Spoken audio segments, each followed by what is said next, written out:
Hello everybody and welcome to the Talk Away A1A Podcast. It's been 2 weeks since we've done our last one. That's not been because we're cancelling the show or anything like that. As you can see, I'm in a new gaff. We've been sorting that out and it's been one hell of a ride. So anyways, I'm Hoff and this is Hexy. What we're going to do is we're going to discuss our guest, the state of racing games in 2021, the current Warzone meta, if there is one.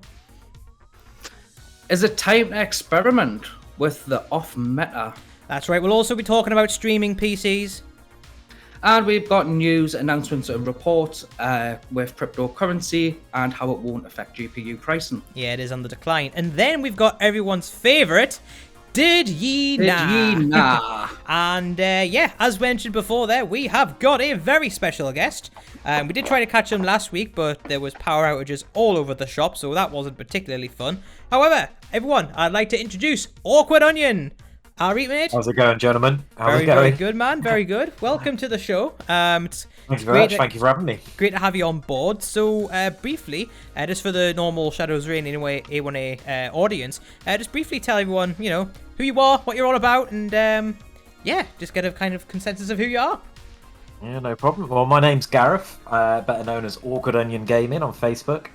I am a streamer, avid gamer. It takes up the majority of my life, I believe, outside of a normal day job. But yeah, that's it. Gaming work, and as soon as the gym's back open, some jiu-jitsu. But obviously that's all closed at the moment, so I have missed it. So yeah, that's... Actually, I could see you doing some sort of martial arts. You just look like that. Do you know that guy that you see in the movie that everyone approaches that you'd think they wouldn't know, and he's I have got the whoosh moving of the hands down to a T, I tell you. But no, jiu-jitsu was a massive part of my life for the last 9 years, before COVID closed all the gyms, and now I've got a little bit rounder because it's no jiu-jitsu at the moment. Well, you see, Hexy, that he looks like the kind of person, but for me, I just look at anyone and think they could probably kick my ass. So, I don't really can stereotype people in that way, because I look at everyone as a little bit of a physical threat, But obviously you mentioned that you do your stream and stuff and all that stuff. Mm-hmm. And he stopped saying stuff. So, like, what got you into that, and how did that come about? Well, it was just something that kind of happened, really. I got made redundant from my last job. I worked in a finance sector of a travel company, so work got very, very quiet for me very quickly last year. Got made redundant in November, got my redundancy package, and I was like, do you know what? I'm tired of playing on 60 frames on a PlayStation 4. I don't like the idea of not being able to upgrade as I go. If I'm going to buy something, I want to be able to invest in the future. And although PlayStation 5, brilliant specs, there gets to a point where you just have to buy the next best thing because it's gone and it's no good anymore. So I thought, do you know what? I'm just going to buy myself a gaming PC. Bought one, had no idea what I was doing, so I did have to get a company to build it for me. And then, just kind of like, all right, I'm playing games nearly all day, every day, because I wasn't in a job at the time. And I thought, do you know what? I'm just going to chuck it out there onto Facebook and just try and meet a few people. And it just kind of snowballed from there, that I was just... Because I was on every day until I found a new job. It was about 5 months in between jobs. But I was on every day, nearly all day. And I was just like, let's meet some people. I'm a proper social person. And, as I've just rabbited on now, not letting anyone else get a word in edgeways, you can probably tell I like talking as well. So, keep going. Yeah, you got to remember this section's kind of about you. So I guess it also gives people I like this. I like things about me. Not about me. It just lets the community and stuff know about you and what you're about. And you're also a very active streamer, so you do stream quite regularly, and you're good. You conversate with your chat regularly. So you can tell you're a social person. I basically got to a point where it's like, right, I'm pretty garbage at the game. So I'm not going to get people watching because they're going to see, 20, 30, 40 kills in a game. Yeah. I thought, I don't like raging too much because I'm going to break something in front of me. So I thought, right, people aren't going to watch me rage. So I was like, what else can I get people involved in? And I was like, well, I like talking, so let's just talk to everyone that drops in. And apart from the ones that drop in being like, hey, I've just followed, can I play with you? Which is which is generally a firm no. Everyone else just drops in, they chat. I've met people from all over this country, all over the States. Even a few guys in Australia jump in and watch, because some of my times I stream at really weird times sometimes. Early in the morning. So yes, sometimes 6 a.m, sometimes earlier. Sometimes still 6 a.m from the night before. But yeah, so I just met people all over the place, and I say meet in invert commas. I feel like I've got to know people. Like one of the guys that watches me in the States, Jeremy, his name is. He was having some. His stepson was having some troubles, and Jeremy was like, "It's so nice just to come into a chat, watch a bit of Warzone, and he plays too, and just be like, do you know what? I can just chat to this guy, and it just takes my mind off of things for an hour while he's sat watching. And I kind of like that side of it. I like that I've been able to help someone through sort of a more difficult time in their part of their life, and not really doing anything special about it. I haven't. Yeah. I'm not. It's not costing me any money, and because I'm really money conscious because I'm trying to buy a house.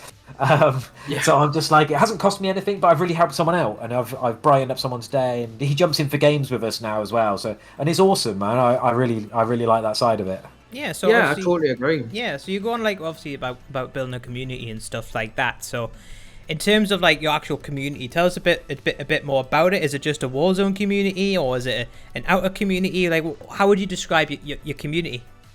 So, for the first 5 months, when it was all full time, it was Warzone all day, every day, and it's kind of good because it's a popular game. It has been since it came out last year. So it's kind of one that most people that are already gaming or looking for streams to watch are going to recognise. And then it kind of evolved into another friend of mine was playing Euro Truck Sim. And when I first saw it, I was like, I got told about it. I was like, do you know what? No way. I am not just sitting down driving a truck around. Like, can't do it. not for me at all. And I was like, I do really like the fact that you've got a steering wheel and pedals, because that is really cool. Yeah. And I was just like, right, okay, let's go and find a steering wheel. So I said to him, like, oh, what sort of one do I need? What do I get? This is my first PC. It's going to be my first steering wheel and pedals and stuff. I want to get the right thing. He sent me a few links over, and I found one that was on offer with the pedals, the steering wheel, and a little manual gear stick as well. And I was like, right, I'm having that. I want it. Bought it, turned up, and I was like, oh no, I don't play any racing games. That might help. And I was like, I haven't played one since, like, I don't know, probably one of the original GTAs. Do you know the bird's eye view ones where you drove around in cars? Mm-hmm. And I was like, okay, right, what can I play? And another friend of mine that I train jiu-jitsu with, he plays F1. And it coincided with the fact me and my girlfriend at the time were watching the Drive to Survive series on Netflix. So we were like, right, okay, I'm going to look for F1. And F1 2020 was out, it was last year's one. And it was like a $5 on Steam or something. And I was awesome, I'm going to get this. If it's $5, I don't care if it's bad. And I fell in love with the game. And I put in like 20 hours in the first like day. I was like, this is awesome. Okay, right, do you know what? I think I'm going to get away from Warzone a little bit and try and stream something else as well, and become a bit more of a variety and entice new people to the stream, build that community up again. And a friend of mine said, well, why don't you, if you really enjoy playing Warzone but want to stream F1 as well, why don't you run your F1 stream on the same weekends as the F1 is live on TV? That's a good shout, that is. And I was like, do you know what? That's such an awesome idea. So I tried it for a couple of weeks and really enjoyed it, but I was finding that a 60-lap race, because I wanted to do like the full season with all the assists off and everything, and I was just crashing too much and I wasn't enjoying it very much. So that's kind of taken a little bit of a back step. I've just been doing it kind of off the cuff a little bit. When I fancied a race, I would just put it on and had a new different game for the stream for the night. But I was playing. I got introduced to Outriders as well. Some other streamer friends of mine from the States were playing that. So I played the story mode, and I've streamed that as well. So if I get fed up of one game, I just kind of like go, oh, what do I actually fancy playing tonight? Do you know what? I'm just going to play this game. And if people want to watch, then they'll watch. If no one wants to watch, then that's cool. I'll be back on another game that people do want to watch tomorrow.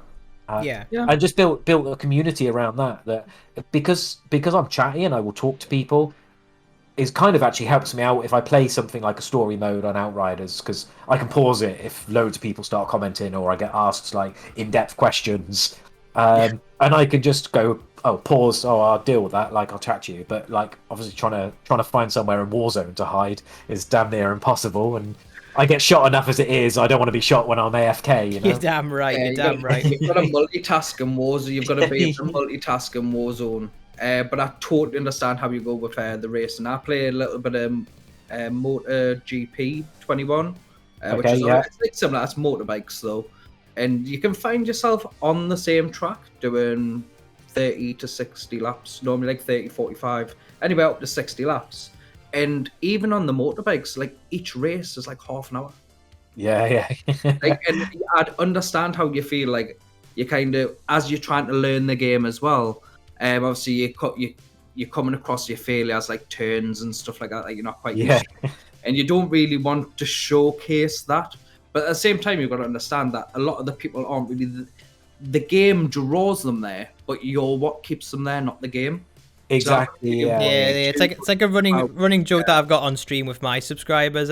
It's like you come for like the numbers and like the guides and stuff, but you stay for the crack, you stay for the A1A, you stay for the pants. You know what I mean? But it's good that you talk about like racing games and stuff, because it does actually lead us in nicely to like what we want to talk about next, and that's kind of like the state of racing games at the minute. Now, I don't know about you guys personally, but I remember like back on the PS2 days, PS3 days, you had like the original Gran Turismo series where you got like Gran Turismo 2, 3, 4, 5 eventually on PS3, like Need for Speed, racing games like back when I was a wee little Ben.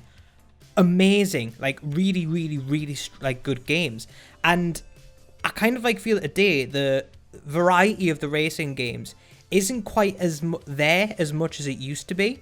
You know what I mean? So, like, I don't know, obviously... It is. Is it, though? Is it, though? Yeah, it is, yeah. So, the way it is that, obviously, back in the day, they didn't really have the technology and processing power to run realistic games. Now, as you know personally, you drive a car. I do. You don't drive it like you did on Need for Speed, though.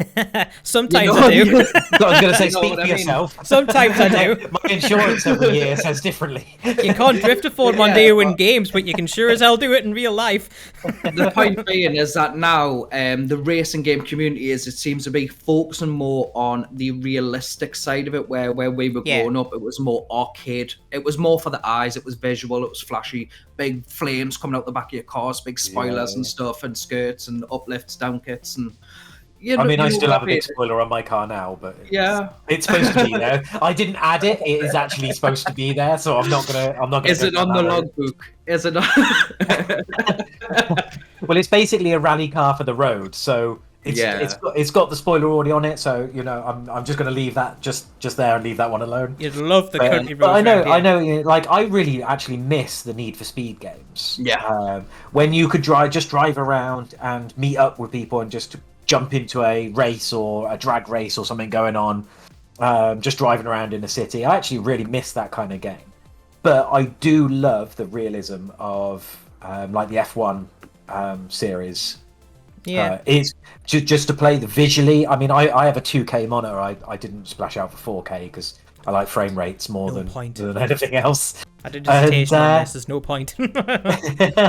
Yeah, well, so that's the other thing. So something like Outriders would be incredible in 4K, but at the end of the day, I'm not watching a movie. I'm playing a game. And I wanted to be kind of, when I first started, a little bit competitive in Warzone, and I wanted to improve. And the biggest step for me for that was to move from the 60 frames I was getting on PlayStation to the 140 now that I get in 2K on PC. But just the visuals of seeing the F1 on a 2K monitor and having fast frame rates as well, and just playing and actually feeling it. And the force feedback on the steering wheel is incredible. So I've heard. The one with the knockback. It was one where it wobbles back and forth. Yeah, it's so as I mentioned. So I basically drive a rally car for the road. It's a Mitsubishi Evo. Ooh, get you. You say get me. It's a Japanese rust bucket. Don't buy one. But they're very fast and they're good fun to drive, and it feels like you're throwing it around some B roads. Yeah, and that is what this steering wheel feels like now. I can remember using them in in arcades as kids when you used to go to arcades and stuff. And they'd have a little bit of force feedback, and but they would turn all the way round for miles, and it would go rotate about 20 times to get back to the middle again. And it wasn't quite there. It was an arcade game. But now this, I bought it was a G920, I think it is, Logitech. That's like the mid-range one, isn't it? That's like the one just before the really stupidly expensive stuff, if I remember correctly. Yeah, that's right, yeah. So I purposely went for one of the old ones. So generally, me as a person, I will buy the absolute very best that I can afford. I don't go over my budgets. Sounds like because I don't want to go into debt. But if I said, right, I've got £500 cash and it's expendable, it's not pegged for anything else, it's just for me, I'd be like, right, what steering wheel can I find for 500 quid? And I would spend 500 quid on it. If I only had 100 quid, I'd be like, right, what's the best one that I can buy for 100 quid? I'm not going over that budget because that's all I can afford. So you invest every time you do it, you fully commit to when you make a decision. Fully commit, yeah, definitely. It's a good way to go. Like 100%. When we come on the topic of arcade racing games, I'm sorry, that's what I think that's what I kind of meant at the start of that introduction to the topic there. But like, I love stuff like Burnout. Burnout 3 was one of my all-time favorite racing games. That and Gran Turismo 3, like the amount of hours my dad put in that game was absolute filth. But did anyone play Talker? Pardon? Anyone ever play Talker? Talker? No, doesn't ring any bells for me. No, I've never played Burnout either. That's PlayStation 1. Oh, mate, you're missing out. Put an emulator on your computer and play Burnout 3. I swear, it's absolutely unreal. Might be a good little thing for your stream as well. It would be quite a fun little thing because it was such a good game, but like near the end, it became such a hard game as well. Especially when you were like trying to smash up F1 cars and stuff like that. It was absolute rage. But I think in the likes of the current racing market, I think you're all right. It's all about the realism now in the sim racing, and you look at stuff like F1 drivers, like Lando Norris, like Charles Leclerc. These people are starting to get into it as well and stream it too. Which, when you see professional athletes at the top tier of the game of the sport, and they're sat there like just streaming like us guys are, like. It's amazing, and I think you're definitely right. There is the market for that now, and I think it's great, especially when you look at the stuff that Lando Norris is doing with Quadrant and like the brand and stuff like that. I think you definitely hit the ball on the head there. The pair of you, like you said, definitely onto something there. But your favorite arcade racing game, you've got to. Which one would you say yours was? Doesn't matter when it was. It could be brand new. It can be back in the day. What would you say yours was? I'm Burnout 3, but come on, let's hear it. Arcades. It had to be Road Rash on the motorbike. I like motorbikes. So, like, I remember on the Metro Centre there used to be Road Rash. It was 2 machines by Metroland. Mm-hmm. And it was £1 a turn, and you had to pay like £1 each if you had. It made me friends. We used to go on, and there was just a button, so you had to hit like left and right and throttle, and you just like rocked it. And if you hit the right, he'd like pull out a bat and he'd whack the guy off, and you'd be like, hitting the person with a bat and then hitting the other guy with a button. Like flying, you're doing jumps and stuff like that. That was great for like late 90s. Late 90s. I forget your age. 29. Yeah. 29. That's what I mean when I used to play stuff like that. Like it's all changed. Like everyone does racing. It's all realism now. It's like every other gaming genre though. Is like not like it's becoming super competitive now. No one wants to play these things for fun. It's all about being the best of the best, and that's obviously why the sim racing is kind of taken off a bit. But arcade races, like I miss games like, cause even Gran Turismo, I know it was kind of on the edge of pseudo realism, but the way obviously all the cars handled, it was an arcade game really. But what about you, Onion? What you got for me on that one? I think I'm going to have to go with Need for Speed, you know? It'd be a toss-up between Gran Turismo, and I can't remember which one it was. It was definitely one of the early ones, though. Might have been 2 or 3. And it was just... I was engrossed in it. Yeah.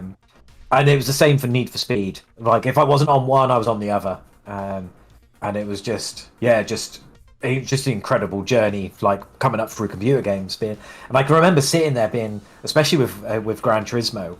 and being like, oh my god, this game's amazing, look at it, look at the graphics on it, it looks incredible. And I always smile to myself now when I see something on screen now playing on PC compared to playing on like PlayStation 2 and 3. Of being grown up, of being like, oh my god, it was so good, oh my god, look at it now, it looks so bad. How did we ever play it? Have you ever thought of getting the SCART leads out and just, you know... I've set up a PlayStation 2 for me dad, actually. No HDMI. Unfortunately, all of my old consoles have gone to most of them were eBay and things like that. PlayStation 4 is the only one left for me now. Look into emulation, mate, right? It's seriously easy to do, especially on a high-spec PC. Get yourself an emulator and...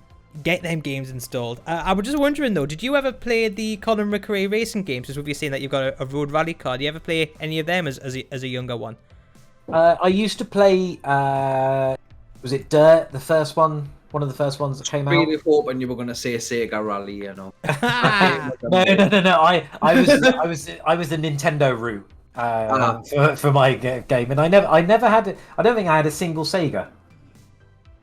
System or Mega Drives, any of those. But I'm old enough to have had the first Nintendo as a Christmas present when I was a kid. Wow. So how old does that make, if you don't mind me asking? I was 38 in April this year. Shut up! No way. Yeah. So. Wow, so that's completely caught me by surprise. That has. You must have some damn good moisturizer in your toiletries drawer, mate. Damn. Yeah, I nicked all of my girlfriends. It's fine. Fair play. But like, but yeah, I can remember getting that and arguing with my dad on Christmas Day, and because we were playing Teenage Mutant Ninja Turtles, and he wouldn't let me play, and it was my Christmas present. Is that the one that was kind of like Street Fighter? You could only go up and down and left and right. Exactly like that. Yeah. I used to love that game. Stuff like that. Yeah, it was very good memories from that. And Duck Hunt was another one on it as well. Oh yeah, Duck Hunt. But as far as that's right, yeah. I'll tell you, if you saw the gun, it's not as little as you think. I can remember it being smallish, but it's actually quite big. But yeah, as you said, for racing games, it was the Colin McRae Dirt. I think it was one of my favourites. But I always got a bit bored with the rally games, and I don't know why. They never held my interest very long. Really? See, I find that quite surprising. Because I actually, though I enjoyed obviously the burnouts and all that stuff, I found the most challenging one was the rally games. Actually, maybe that was just because I was shy at it. Who knows? But I always thought like the fun was for the other games, but the challenge was in those games. In the rally games, take definitely. away your green lines when they take away your lines, when you've got no lines. And that's what puts me off things like Forza and Formula 1, even when I play MotoGP. Like, I don't play with I haven't been playing it long. I've only been playing it like 2 weeks, and even then I've probably only put about like 8 hours in. But even when I'm playing it, because I'll put 10 or about an hour, 10 minutes or about an hour to play that game a couple of days a week. And even when I'm on, I don't play the assists, and I don't want to learn with the assists on, because then I become reliant on it. And then what I tend to find that I'm doing is when I'm playing that game, if it's got a green line on, I'm not racing. I'm just watching this line, and I'm just trying to stay on this line. Yeah. And if I wanted to do that, I would play like Olympics 2020 or something like that. Like, if I wanted a balance beam on a line, like, I'm there to race, you know what I mean? Sonic and Mario Olympics. Like, I like to do the interchanging and trying to get past. I don't like the dirty play, like bang and bang off, like on turns and spinning each other out. But if I can get a nice clean pass and I'm going to leave someone to make them look bad, I'm going to do it.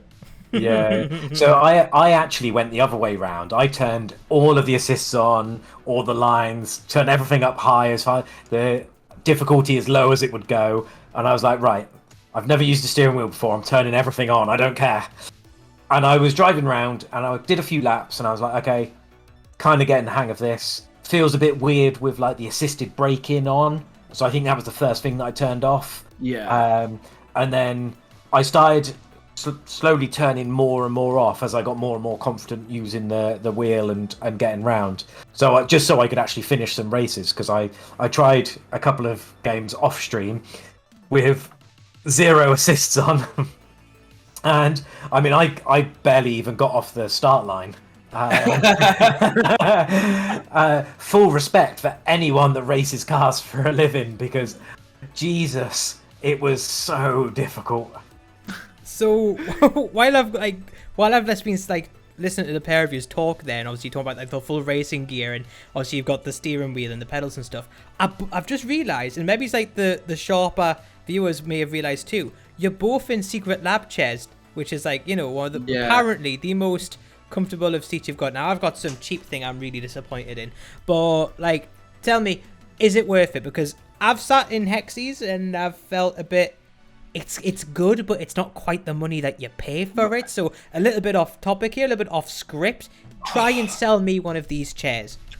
The thing with these chairs is that this chair is set for me, right? You can adjust this chair so many ways. It goes back, and it goes all the way back. It's got rock on. You can turn that rock off. You can height, you can twist your arms, you can get them to go outwards, inwards, up, down. Like they go everywhere. You know what I mean? Like, this is set to me. That's why it's not that's why it's not comfortable to you, and that's why I say when you're sitting it, don't be afraid to move stuff around, because they've got like memory foam pads and stuff that need to be adjusted for your positioning. You've got your headrest that you need for your positioning. Now, we're different heights, we're different weights, we're different shapes. That's why when you sit in a chair, if you're going to choose a chair, you need to sit in it, you need to adjust it, you need to find your comfort spot. Now, in the right comfort spot, easily the best chair I've sat in, as long as it's in the right positioning. It can be uncomfortable, like now I've moved it. It's getting a bit of a struggle to get back. But like once I've got me place, I can sit in here. I can sit in this chair easy 18 hours. Easy. Whew, that's a big claim. I mean, I'm gonna have to. Do you know what? I'm gonna have to completely agree. Mm-hmm. Bad backs all my life off gaming chairs. Not in this. Okay, yeah, that's good to hear. So I've never had sort of been uncomfortable sitting in chairs. I've always generally like been sat on my bed and stuff with games in my bedroom when I was a kid. But as far as the money goes, my girlfriend actually bought me this as a Christmas present. So it didn't actually cost me anything. So if you're worried about the money, get someone else to buy it for you. Even better if it's free. Yeah, exactly. But I do have to agree. It is the most comfortable chair I have ever sat in. I start work generally, I don't know, 7:30 in the morning. I very rarely take lunch. If I do, it's to get up quickly to go and make something and then come and sit back down and eat again. And I will work from 7:30 in the morning till 5:30 at night. I'll then get a couple of drinks and a couple of snacks ready, and then I will come back and I will stream for another 5 hours, and I won't even know that I've been sat down all day. Damn, that's so adjustable. They're so adjustable. Yeah. They're great. These are. And if I feel like a nap, you could just put it all almost flat like a bed. And with the rock, like I can put my legs up in the air, can sit up, and I can try and tip this, and it just doesn't go anywhere, does it? But it'll never, ever go back. We have just had a pay rise, so maybe I might think about getting one if maybe it comes on maybe it's a Black Friday deal or something like that. So I think if I asked Nicole to buy me one of these, she'd probably give us a slap. You need to get out more, Craig, not sit down more. So I think I think mine was caught in a sale. I caught mine in the sale, I think. Did it catch up for? It would have been like, I think you would have got it. Was it round about? It would have been just last year, round about the summertime. Okay, so mine was a bit later. So Zara actually bought me this for Christmas, but I didn't get it until maybe February with their back orders. Wow. Yeah, they were. I think they were struggling with. When I spoke to them, I think it was something to do with the freight companies they were using, and during lockdown, most of them or a lot of them closed. So all of the orders that they had, they didn't have anyone to deliver, and because it's such a heavy chair, they couldn't just use any company to deliver it. And I think that was the biggest issue. But do you know what? If they told me that I had to wait 6 months, I would have waited 6 months for this, knowing how comfy it is. Big claims, boys. So in terms of the packaging, I completely understand that, because like things like computer cases and bigger, like you've got to really meticulously look at packaging. I've noticed that in reviews for like stuff like graphics cards, RAM, anything that's smaller than a case, basically, the packaging is never reviewed. Ever. But the second we start talking about cases and reviews come out for cases, the packaging is straight. It's the first thing on the agenda, right? The packaging is like this, the packaging is like that. So what was the packaging like on your chairs, boys? Amazing. Yeah. Got a nice, shiny, elite, sleek looking box. You get a big, massive instruction card that you can use for display purposes or whatever. It's got a big Secret Lab sign on the back. You switch that round. It's got very clear instructions how to put it together, take it apart, look after it, what leather cleaner to use for it, what sort of things like it's got all your warranty and stuff and that on it. Like it's so professional. It's like Premiere. It's premium. Really, yeah. You could do a really good unboxing of one. Yeah, if you did a product review, it would be incredible to do like on a stream and do it live as a product review. Yeah, no, fair's well. And even the wheels are glossed, mate. Like the wheels are so high quality, they do not stick. Nothing stops me on this. There's one that I really like, and it's the League of Legends one. I'll see if I can find it, but some of the designs that they have, don't get us wrong, I love the design of the chairs. But I just can't justify the price of them, you know what I mean? Secret Labs was it called? I don't think I've ever seen anywhere offering so many designs for something as basic as a chair. Yeah. Yeah, I agree. I absolutely agree. I mean, like, I didn't really want mine to stand out too much, because I feel like with the gold, like, obviously with the gold, if something happens to the writing, it's going to become very noticeable because of the two opposite colors. So I went for the black and gray, and I don't know if like you can see, like, if something happened, if the thread come out or anything, like, it wouldn't be very noticeable, but nothing has, and it's a hard chair, man. It'll last. It's built to last. Did you get a fabric one, or did you go? No, I went. No, it's the leather. Yeah. So I don't know if you've got the live stream open, Onion, but basically I've just brought up on the live stream here, obviously, what the audience is going to see. But I've got up on screen now, like, some of the Secret Lab designs, and I think some of these look pretty mint, if you don't mind me saying. Some of the, like, I love the designs, but like I say, I can't justify the price, because when you start looking at the prices, it gets a little bit ridiculous a little bit quickly. Like, if you're known for looking after your chair, you're not going to put your feet up, you don't eat or drink or smoke by your desk, go for one of those design chairs, because they're going to last.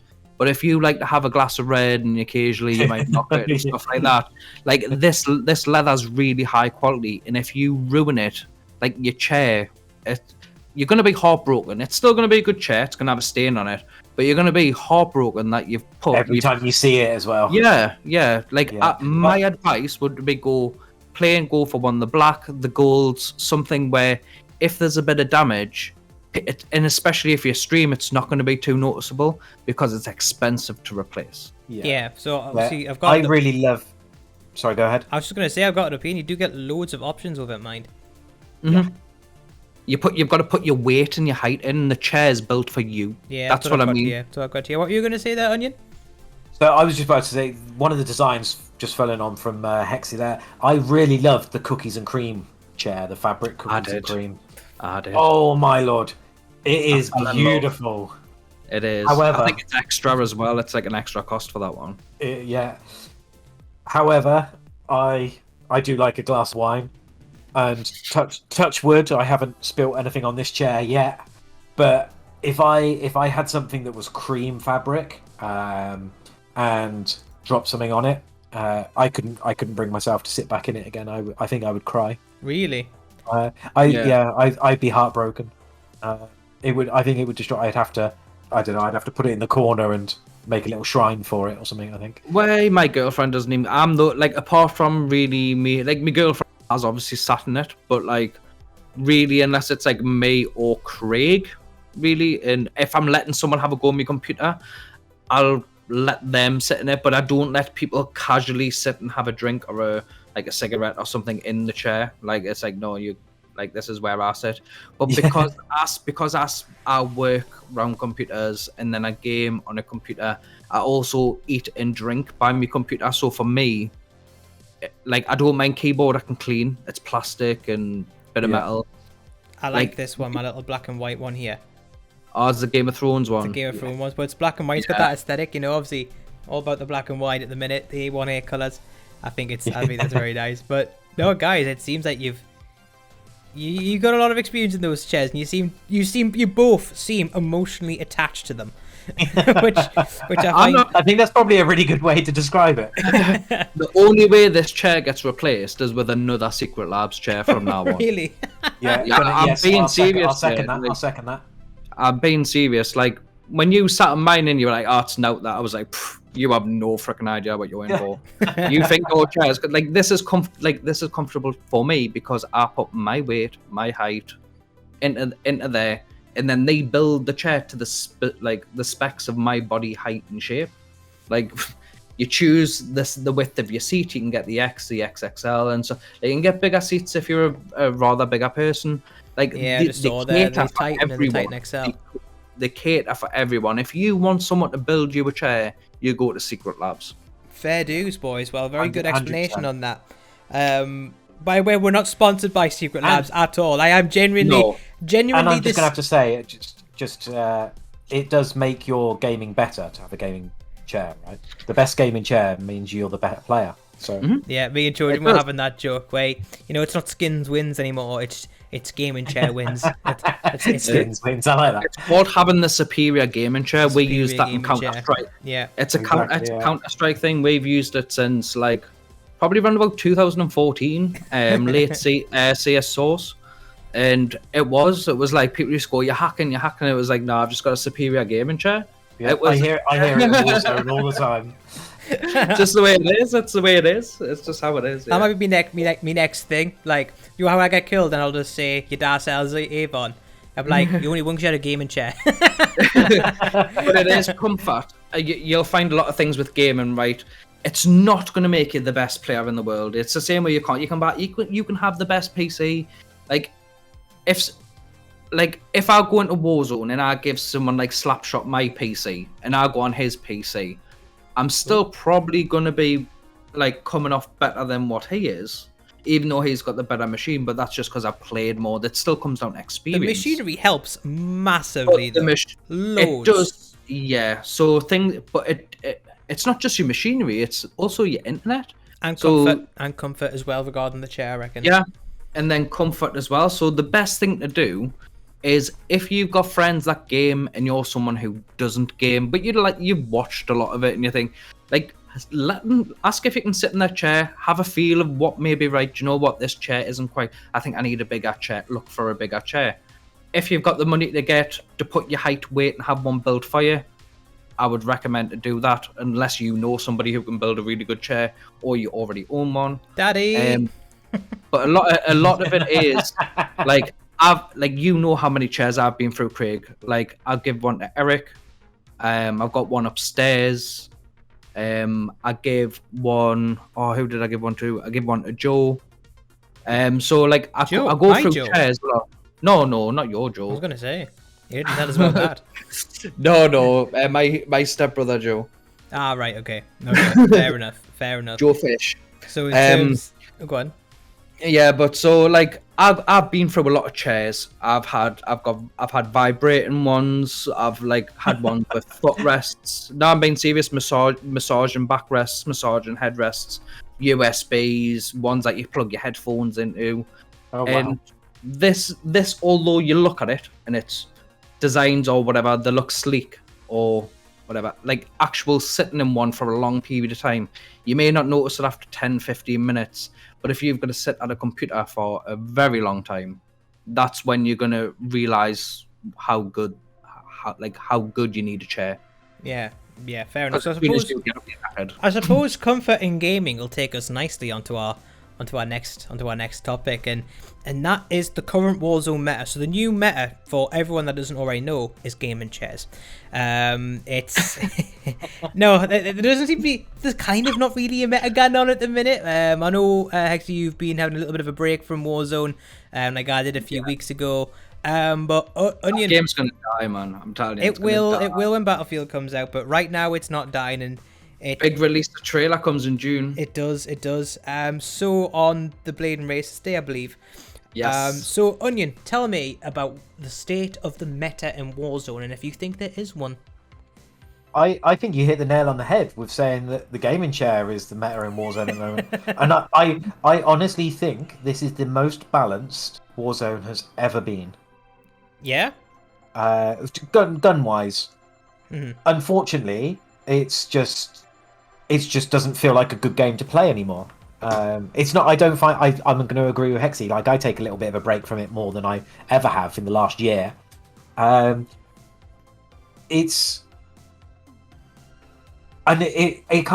really frustrates me that this is the most balanced it's ever been. Yet I don't enjoy it as much as when there's been other metas. The Org meta was my favourite meta. But as far as a current one goes, I don't think there is one. I think good players can pick up any gun, and you only have to watch the likes of Z-Laner has been trying out a lot of new weapons recently. He runs a lot of SMG though, doesn't he? He runs a lot of SMG Z-Laner. Exactly, yeah. Aiden ran a 43 kill game, I think, with an M60 build. The M60 is the most horrendous gun in the world. But I think from that side, I think it's great that you can pick up anything, because it doesn't mean that everyone is running around with a DMR, or everyone is running around with an AUG, or everyone is running around with the FFAR.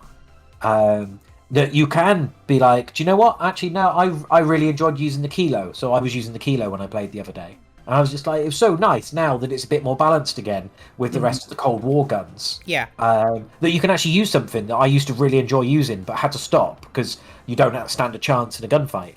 Yeah. Oh, I do have one thing to say. Craig, give me screen a second. You want a meta? Yeah, you want a meta? No, you don't have to give us control. So you want a meta? Use your fucking microphone when you're playing duos, dickheads. Alright, so now that our audience now is deaf, yeah, I can agree with that though. Communication is king. It is though. It always will be communication. That's kind of one of the strengths of the. And fight your gulag. Stop leaving games when you die. But I was just gonna say it. For me personally. I know that you've only been involved with us for a couple of months or so, but basically, I am the off-meta specialist. Very rare I use the meta, and if I do, it's formulating ways to counter it. So, for me, personally, these are the perfect times for me. It's like, I can come out my little hole, come out my little shire, and then I start playing a bit more often during times like this. There was 2 seasons before the Cold War integration where it was a bit balanced as well.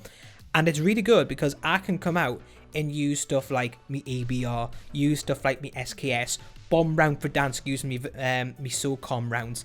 This is the time for off-meta choices. This is the time to really be experimenting with other stuff, and now's the time to get loads of footage for other things. Particularly with the AMAX nerf, and I do have a video about this coming out next week. The Bruin's a really strong pick now. It's the exact same as what the AMAX is, but you slap that 60 round mag on it and it handles quicker than an AMAX. So it's you can really start playing with these different things. And obviously the FAL always is strong, but now that there's nothing cripplingly overpowering it, FAL's a really good pick. Again, off meta. I can't use single shot weapons. I press that. I'm a controller player. I can't use a mouse and keyboard to save my life. Well, I learned this. Just getting used to that on the controller. I just can't use it. I can't get that fire rate going, and control where I can either do one or the other. I can either aim at someone and not shoot, or I can shoot really, really fast but not aim at anyone. Yeah. See, the thing with the FAL is that it's one of the only guns that has actually quite a large amount of recoil between shots.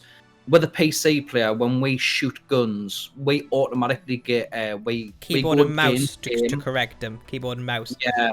So we'll tend to, if we're shooting, we automatically start pulling down. It's not much, it's not noticeable, but we pull down a little bit. You've got to do the same on an analog.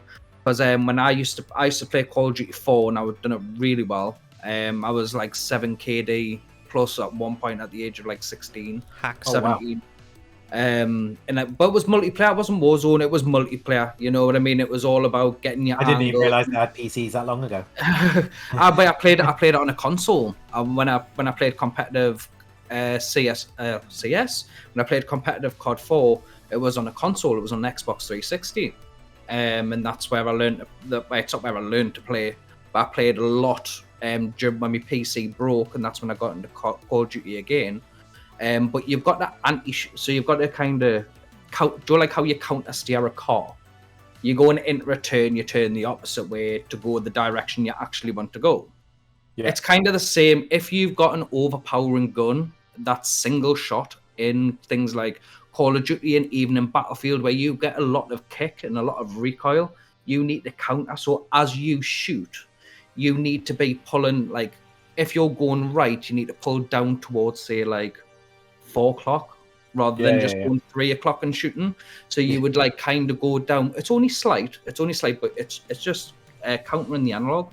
Because I used to be quite good with I can't use a controller now. Like once you've been either on controller or PC, or keyboard and mouse.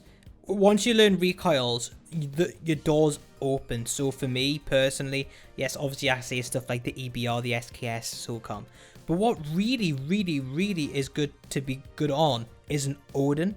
Like, the Odin's a good middle ground, I feel. Yeah. And in times like this, the Odin is a really strong mid to long range weapon. Especially if you pair that with an SMG. I actually run it with a shotgun. Because I'm confident in my mid-range ability with it. So, like... It's good from the hip as well. If you're in a really... If you're one of those where it's got the 2 ways in and you run right and then up the stairs... Like, even if you're in a close quarter like that and you've got an Odin and you're firing just not even from the hip, it's a slow ADS. It's not a close range gun. But that really is the FAL.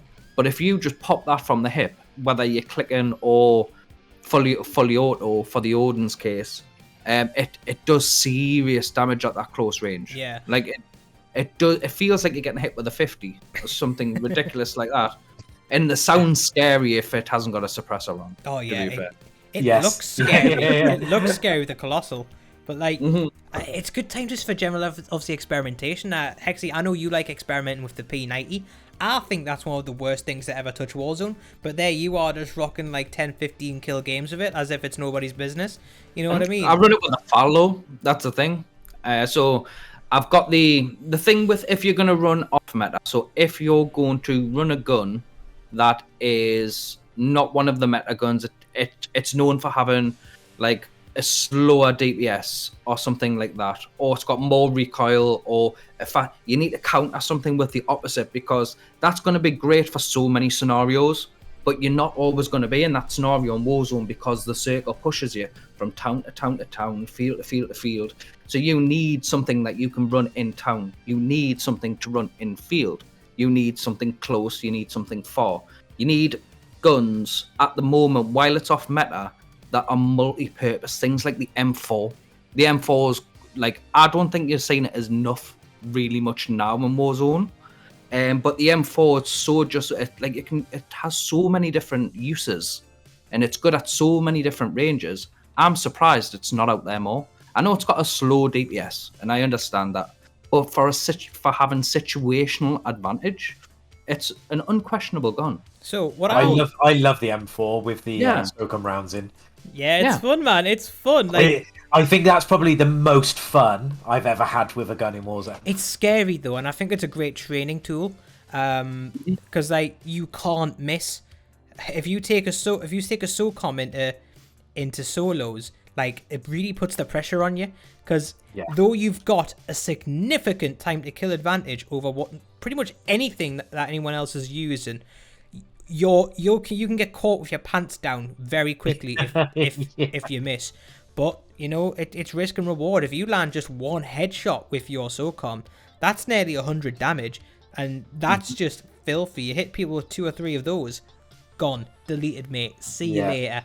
Get back to the. It's just the panic that it instills in people. Yeah. Do you know if you can hit that first, especially if you sneak up on someone with it, and it's just like pop headshot, pop head or upper body shot, and that's like all plates gone, health is nearly down, and they're like, oh my god, what has this person just hit me with? Who's got stopping power rounds? But and you see him running around. It's the bullet pen as well. It's the bullet penetration that you get on the SOCOM. So even if you don't hit them clean, even if you just clip them like through a wall or something like that, like they've still lost like 2 or 3 plates. Sometimes sat on 70 health, and they've only been hit 2 or 3 times. They're like, what the hell was that? And you can tell in their movement where they're kind of like running in circles, like bouncing off like a wall, like getting stuck on a table, and they're trying to sprint out of the room. Like, it instills fear, and I love that about the gun. It's like using the R9's Dragon's Breath in like quads or something like that. You take out one person with that, and you hear on Death Chat, oh, he's got that noob shotgun.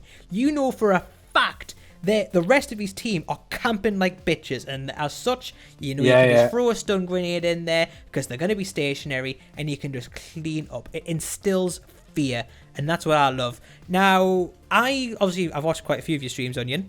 I've noticed that during... Don't take this the wrong way. You are what I would call a meta slave. So whatever's hot in town, you're on it, you're using it. So I'm interested, now that there isn't really a meta, what are you actually using? What do you find yourself steering yourself towards? So I play regularly with a guy I met last year, Slater. Hexy would have played with him as well. I played with him a few times, good guy. Yeah, and so I've always used meta guns, apart from the DMR because I couldn't use it because it was single fire. Unlucky. But I've found myself questioning the last few weeks what to use. At the moment, I've got an FFAR class set up. I've got a Farah class set up. I've got a Growl class set up. I've got a Car 98 set up. I've got the AMAX set up. I've still got a Mac 10 set up as well. Mm-hmm. And it's kind of nice because I'm getting to use loads of different guns. You can I'm use just your like, guns situationally. I'll land on a loadout, get something, and just be like, nah, it's not really hitting today, don't feel that. Get another loadout, pick up something else, and it doesn't matter really out of whichever class that I pick, it's going to be a different gun because every one of mine is set up as a different class of different guns. It's quite intelligent, man. Do you know what? I that's kind of shocked me a little bit, actually. I don't normally get called intelligent. Well, no, I'm thinking it's just because really, if you think about guns that you've just went through there, you can't really go wrong if you're using the metas from the last 4 seasons. Because they don't like each one, like it got downed and then another one become a meta because they've all been like nerfed so much now. Yeah. Like you can run, like you can run an AMAX or you can run a Growl. Like the Growl, that fire rate and that steadiness, it's like, there is no recoil on the ground. I'm gonna. That's why I like it. I'm gonna stop you both right there. Right. So you've mentioned the Growl. You've mentioned the AMAX. If I let you go on any longer, you'd start throwing M13s in kilos in the mix too. So like I think if you're not first, you're last. Now, Hexy, you've seen me do this time and time again. I'll be involved in creating the meta, and then I'll be off cancelling it out. It happened with the DMR. It happened with the original Bruin. And guys, I'm saying it now. The next meta is the Bruin again. That is where the power is.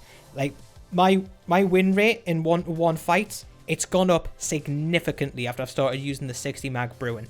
Because you're able to punch through walls, like with your normal LMG damage. You've got mobility, which is akin to most assault rifles. Obviously not, it's a mid-range assault rifle in terms of handling. You've got one of the highest ranges of any assault rifle. Obviously you've got LMG range. And the recoil isn't bad. You need 2 recoil attachments. Run the long barrel, run either a commando or a merc grip. You know, the same way you would run an AR. And you're laughing. And I actually have a spare slot on my build to put on a gun perk, so I can run fully loaded. If I want to do a ghost recovery class, if I've just dropped from a gulag, I can run the crippling one where people like stop running. Yeah. Is it like something like that? Fragile penetration or something? You can add more FMJ onto it, sleight of hand. Like the Bruin is versatile power. It's not like the Grau where it's accurate, okay power. It's not the M4 where it's versatile but a bit weak in situations where both of you are hitting every single shot. Bruin, calling it now, video on Wednesday, that is going to be the next meta. Mark my words. So if you want to be getting ahead of the curve and shitting on people before they figure out what's good and what's bad, Bruin, calling it now, boys. I've just written that down to make sure I make one when I get on Warzone later. Damn right, but replace it for your AMAX though, because that's where it lives now with the AMAX nerf. But give it a go. It does take a little bit getting used to. It'll take a game or two, like, whoa, okay. But once you've got that recoil, I really enjoyed the Bruin when it the first time it became that. Yeah. I'm curious to know, actually, because me and Hexy have had this debate long before podcast, but did you find that the Bruin was a pay-to-win gun, considering that you had to do a challenge, which you could only really do on multiplayer, the paid version of the game, or you could buy the gun? You couldn't really unlock the gun realistically in Plunder or any of the free-to-game modes. What did you think of that? Because surely you had an opinion. Funnily enough, I didn't realise that you couldn't get the Bruin without doing the multiplayer challenges. So I actually did I got Damascus so I spent so much time in multiplayer before Warzone, just grinding out to get the camos. So yeah, I didn't realise actually that it was or could be considered a pay to win. Yeah. Gun. So the challenge is that you had to get 3 kills in smoke 5 times in 15 matches. Sorry, 3 kills in smoke, I think, in 15 matches or something like that. And the only place you could really do that consistently. Yeah. Oh, what was the map? Shipment. What was it? yeah. Shipment. Shipment. And what was the other map on COD that you could just mount on the wall at either end? Oh, I know which one you mean. No, it's the one with like the hanging up helicopter and the containers, and at the start of the game, it's just people running towards. Just people throwing smoke in the middle and then just blindly firing down the middle. Because it's usually paired up with Shipment. Was it Crash? No. It's Crash from COD 4 with a helicopter. No, it's before that. I know which one you mean. It's what do they call it? Hardship or something like that. I know which map you mean. Yeah. That one. No, it's the one which has got like you spawn and you jump on a ledge and look over a wall. One spawn, you've got like that crappy little container thing which people run at the top of, and then the other side. And then you've got like offices in the middle over the top. Yeah. And then a little tunnel go. But you could literally stand at one end of each map, one end of the map, from your spawn points, and you just jumped up on little boxes, mounted on the little wall, like the firing range. Just shot straight down the middle. I can't remember what the thing, but yeah, basically, I must have done it on that. Is it not firing range or something? I might be thinking like G area, but like I know what you're referring to. It's like you can literally run up on each side, and then you can go under, like, and you can jump on containers, and there's a little room. Shoot the ship, it was called. Shoot the ship, the game was. Shoot the ship was the game mode that they did. Shipment and Shoot House. Shoot House. That was it. Oh right, yeah. That was it. I was thinking of something totally different. Well, Never mind. viewers, we've wasted 2 minutes of your time trying to remember what that bastard map was called. Yeah. And now you This is where a regret none of chat it. comes in really handy when you're live. It's just like, what was the name of that? And you're guaranteed someone else will know it, and they just pop up straight away. Yeah. So actually, me and Hexy were going to do this on the last podcast, but to be honest, we completely forgot. We're going to premiere this one. So obviously, it's not going to be live because we're filming this on a Thursday evening. However, what we are going to be doing is we're going to premiere it. So we'll be able to chat in the comments along with people who are watching it as well. Going to get a little bit of press put into it. So yeah, I'm looking forward. I'm looking forward to that. And just while I'm here talking about obviously comment sections, Onion's channel and Hexy's for that matter, if that's on Facebook Gaming, there'll be links to them in the description. Seriously, go check them out. They're a right hoot. So if you do watch your streams in the morning, you're definitely going to catch Onion, whereas you're probably more likely to catch me or Hexy, as you know, in an evening. But this takes us on nicely to PCs. So you are a guest on the Talk Away A1A podcast. It is a gaming hybrid channel with PCs and in general equipment and techies and all that stuff. So we've got to ask you, what is in your PC? So I actually I had to make a list of everything because I am not techie at all. So I when I got made redundant and I decided I wanted to buy a gaming PC, I was really lucky that I knew that the redundancy was coming, and I was like, right, okay, let's start looking around. Let's have a look at what's available. What I like getting the most for my money, the same as most people. I don't have money to waste, so I need something that's going to last me a little while. And there was a lot of talk about all of these 30 series NVIDIA graphics cards, that they were supposed to be the next biggest thing and they were going to be amazing and incredible. And I was like, oh, all right, I like amazing and incredible. And then they were like, oh, and the best bit is the baby one, the 3070, is cheaper than the previous 20 series top one, but it gives you better performance. And I was like, wow, that's kind of made my mind up, hasn't it? Because who doesn't like lots of performance for less money than the previous best version, especially when you buy the baby one. So I was like, okay, right, 3070 sounds good. And then they were like, oh, but the 3080 does this. I was like, oh, okay. Ooh, shiny. And then they were like, oh, and the 3090 does this. And I was like, oh, yeah, I'm right, that's it. I'd never looked at any prices or anything. I was like, I'm going to get a 3090 and I'm going to put it in a gaming PC and I'm going to play games on it. No, fair enough. And then I saw the price and I was like, well, maybe I'm not going to do that. And I was like, that 3090 takes up like my whole budget for the whole PC. So yeah, that's probably not going to happen. But okay, maybe in the future, like it's a point to aim towards. So I was like, okay, right, let's go middle ground. Let's go 3080. And then I discovered how difficult it was to get hold of a 3080, even when you're buying a pre-built machine from a company. Yeah. So I originally ordered one through, I can't even remember who it was now. They accepted the order, didn't tell me it was going to be pre-order for a 3080 machine. And then they emailed me after like 3 days saying, oh yeah, it's going to be at least 6 months. And I was like, no, give me my money back. Thank you very much. I am not waiting 6 months for a machine. I very much want it now because I'm redundant and have nothing better to do with my day.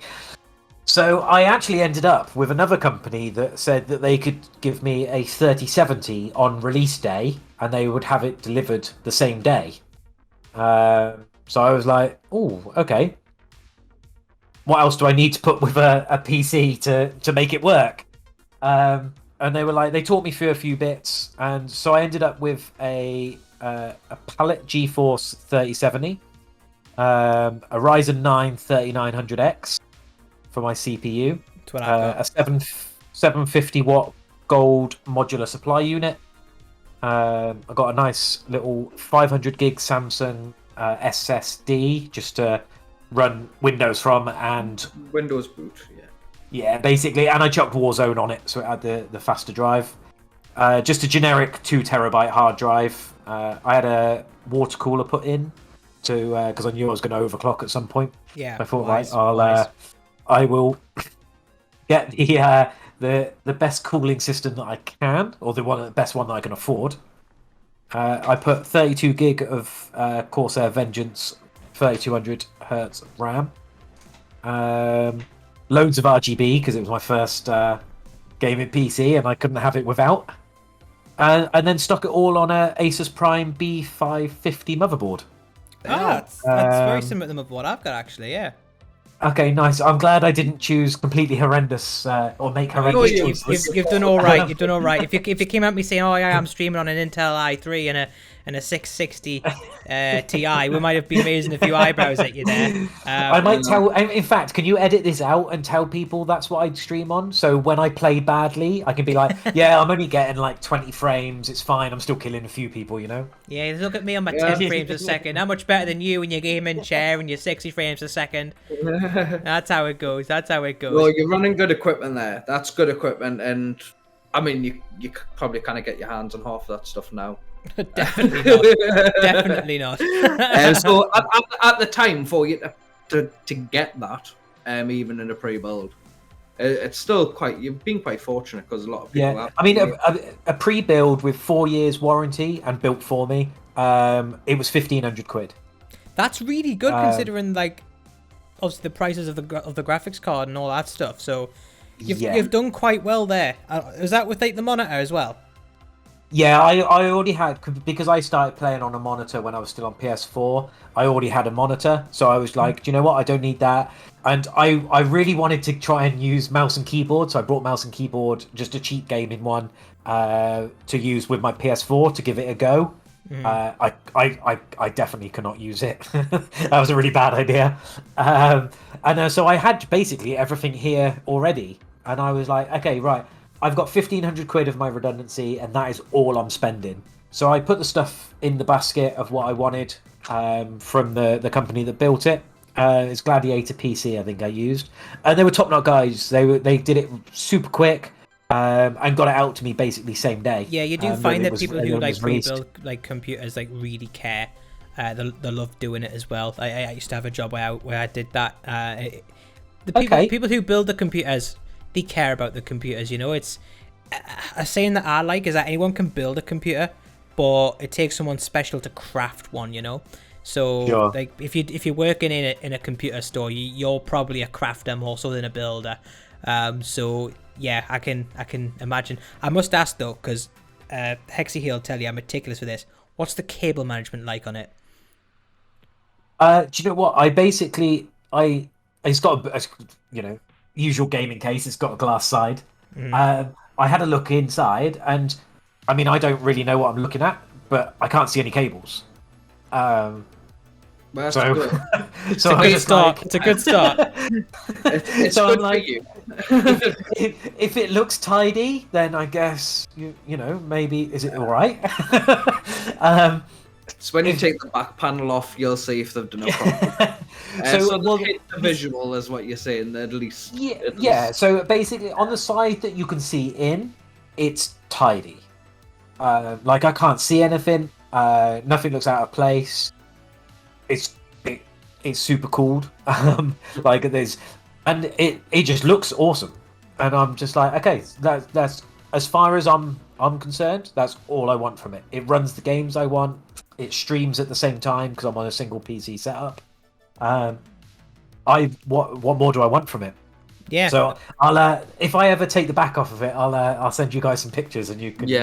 That's when I'll judge. That's when I'll judge. What you want to see is each individual cable side by side, strapped in, all going in the same directions, and then you'll be. I'll tell you what. If I get my hands on a 3090 anytime soon, what I'll do is I'll box it all up. I'll get the 3090 delivered to you. I'll send the case up to you. You guys can sort it all out inside, and then we'll sort something out for a price on the 3070. Taking into account the money you would have earned doing the cable management job for someone. Mate, I'll drive down for that offer. I've got them on deal. Be a good little video opportunity as well. I am going to throw this disclaimer in. I probably can't afford a 3090, so you know, I'm just saying. Yeah, of course. Oh, it's a good future thing though, because like I can't afford it right now, but like I will get one. I love that determination. I will get one way. I will get one. Or if another graphics card comes out by then, I'll probably go for that one. Yeah. For me, I got mine I got the 2080 Super, and I got mine before the 30 series come out, but it was only like a couple of months. But as you say, like I was not waiting for a computer. Like I was playing my PS4. I'm a I'm an OG PC. So I played PC back in the days of Unreal Tournament, Quake, Counter-Strike, all that sort of stuff. And then I was kind of merged into console just due to costs and stuff. And then it was a lot easier to get your hands on. And that was like, bang, I want to get back into PC.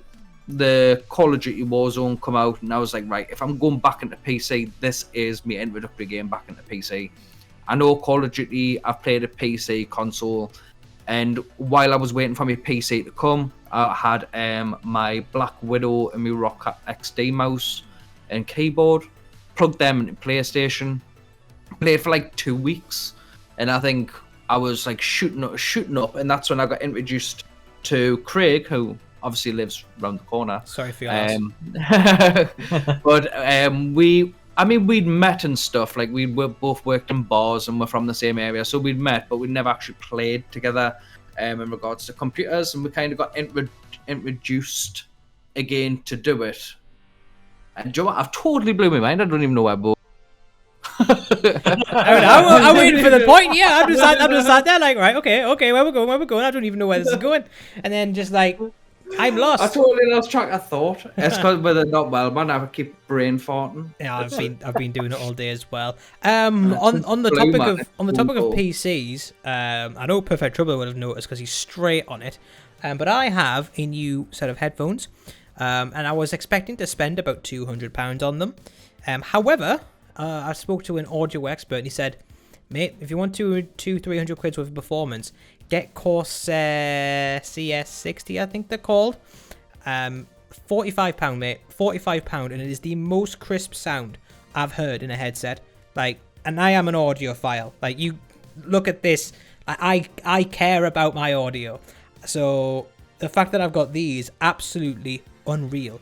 Another upgrade that I got, although I was kind of forced into this one, is a keyboard. So I'll just pop it on the screen now for you boys. I got myself the K70, or what you call it, K70 low profile Vengeance Mark II. Obviously RGB, looks absolutely gorgeous. It's got the hyperspeed Cherry MX switches. I usually go Cherry MX Red. I appreciate this might be a different language for you, Onion. But I'm glad you pointed that out. But the hyperspeed switches are so good. They're fantastic for gaming, and they're fantastic for typing as well, because the Reds, awesome for gaming, but absolute woeful for typing. The keyboard I had before it was the Cooler Master one. That was Cherry MX Brown, and it was okay for both, but loud AF. Now, people like loud keyboards, not me. So, especially when I'm streaming stuff and like stressful situations, hitting the keyboard, I don't want that getting picked up on the mic. So yeah, I've got myself that keyboard that you see on screen there, and I have fallen in love with it. I really have. It's such a good keyboard. Does it make a big difference, the keyboard you have? Absolutely, yes. Absolutely. Yeah. Your mouse and keyboard make a difference, 100%. It's such a big difference. It like the chair, it's like comfort. So you could argue the £115 I paid for this is far too much for a keyboard. But when you actually get your hands on the keyboard, you're like, wow, I can't use anything else. Like, it is like next level comfort. And like I say, it's quiet, and you get like special WASD keys with it as well, which are small and minimalist, but like they're slightly wedged, so your fingers sit on the buttons and don't fall off. And it's really good, obviously, when you're not looking at your keyboard, you know where every button is without looking at the keyboard. So say if you feel as if your fingers are a touch lost and you've got to quickly look down to find out where R is for reload or something like that, you don't need to do that. You can just feel where you are on the keyboard, and it is actually delicious. It is fantastic, and it's got a USB port behind the keyboard as well. So if you see where the lights are on here, there's a USB like just there, which my Stream Deck's plugged into. So it's really good. And obviously you got the full volume controls and numpad and stuff like that. But honestly, like really happy with that keyboard. It's one of the, like, my keyboards last like 6-7 years, and the reason I got forced into this one is because the one that I was going to use when I moved in here broke, and that was at Rumours. So I was like, well, I'm gonna have to buy a new keyboard now. I need a new flagship keyboard, because I was just using like a small thing, and just sort of for the desk that I had when I was living where I was. So now that I've got this, I'm so happy. And then with the headphones as well, absolutely loving me life. It looks nice. It's a nice keyboard, that. And yeah, it's delicious. The design of the it's very discreet, the Corsair at the top. It's not like boom Corsair. It's not like blind in your you while you're face. trying to play. Yeah. Like you're trying to play, but you're like this. Like I think it would probably do me better if I was sat there like this. But they do make a difference. So I use Logitech. I live by Logitech. And just on my mouse and mouse mat, I spent like £240. And I spent just as much on the mouse mat as I did the mouse. Yeah, so it is important. Like why you do. I bought just a cheapy one just to try it because I certainly wasn't spending a lot of money on it. So the mouse is super comfortable, like more comfortable than I ever picked up before. And the mouse mat, I actually found a really cheap one that was like £6, but it's basically the size of my desk. Yeah. What colour is yours, by the way? So mine is completely. Oh, what, the mouse mat? Yeah.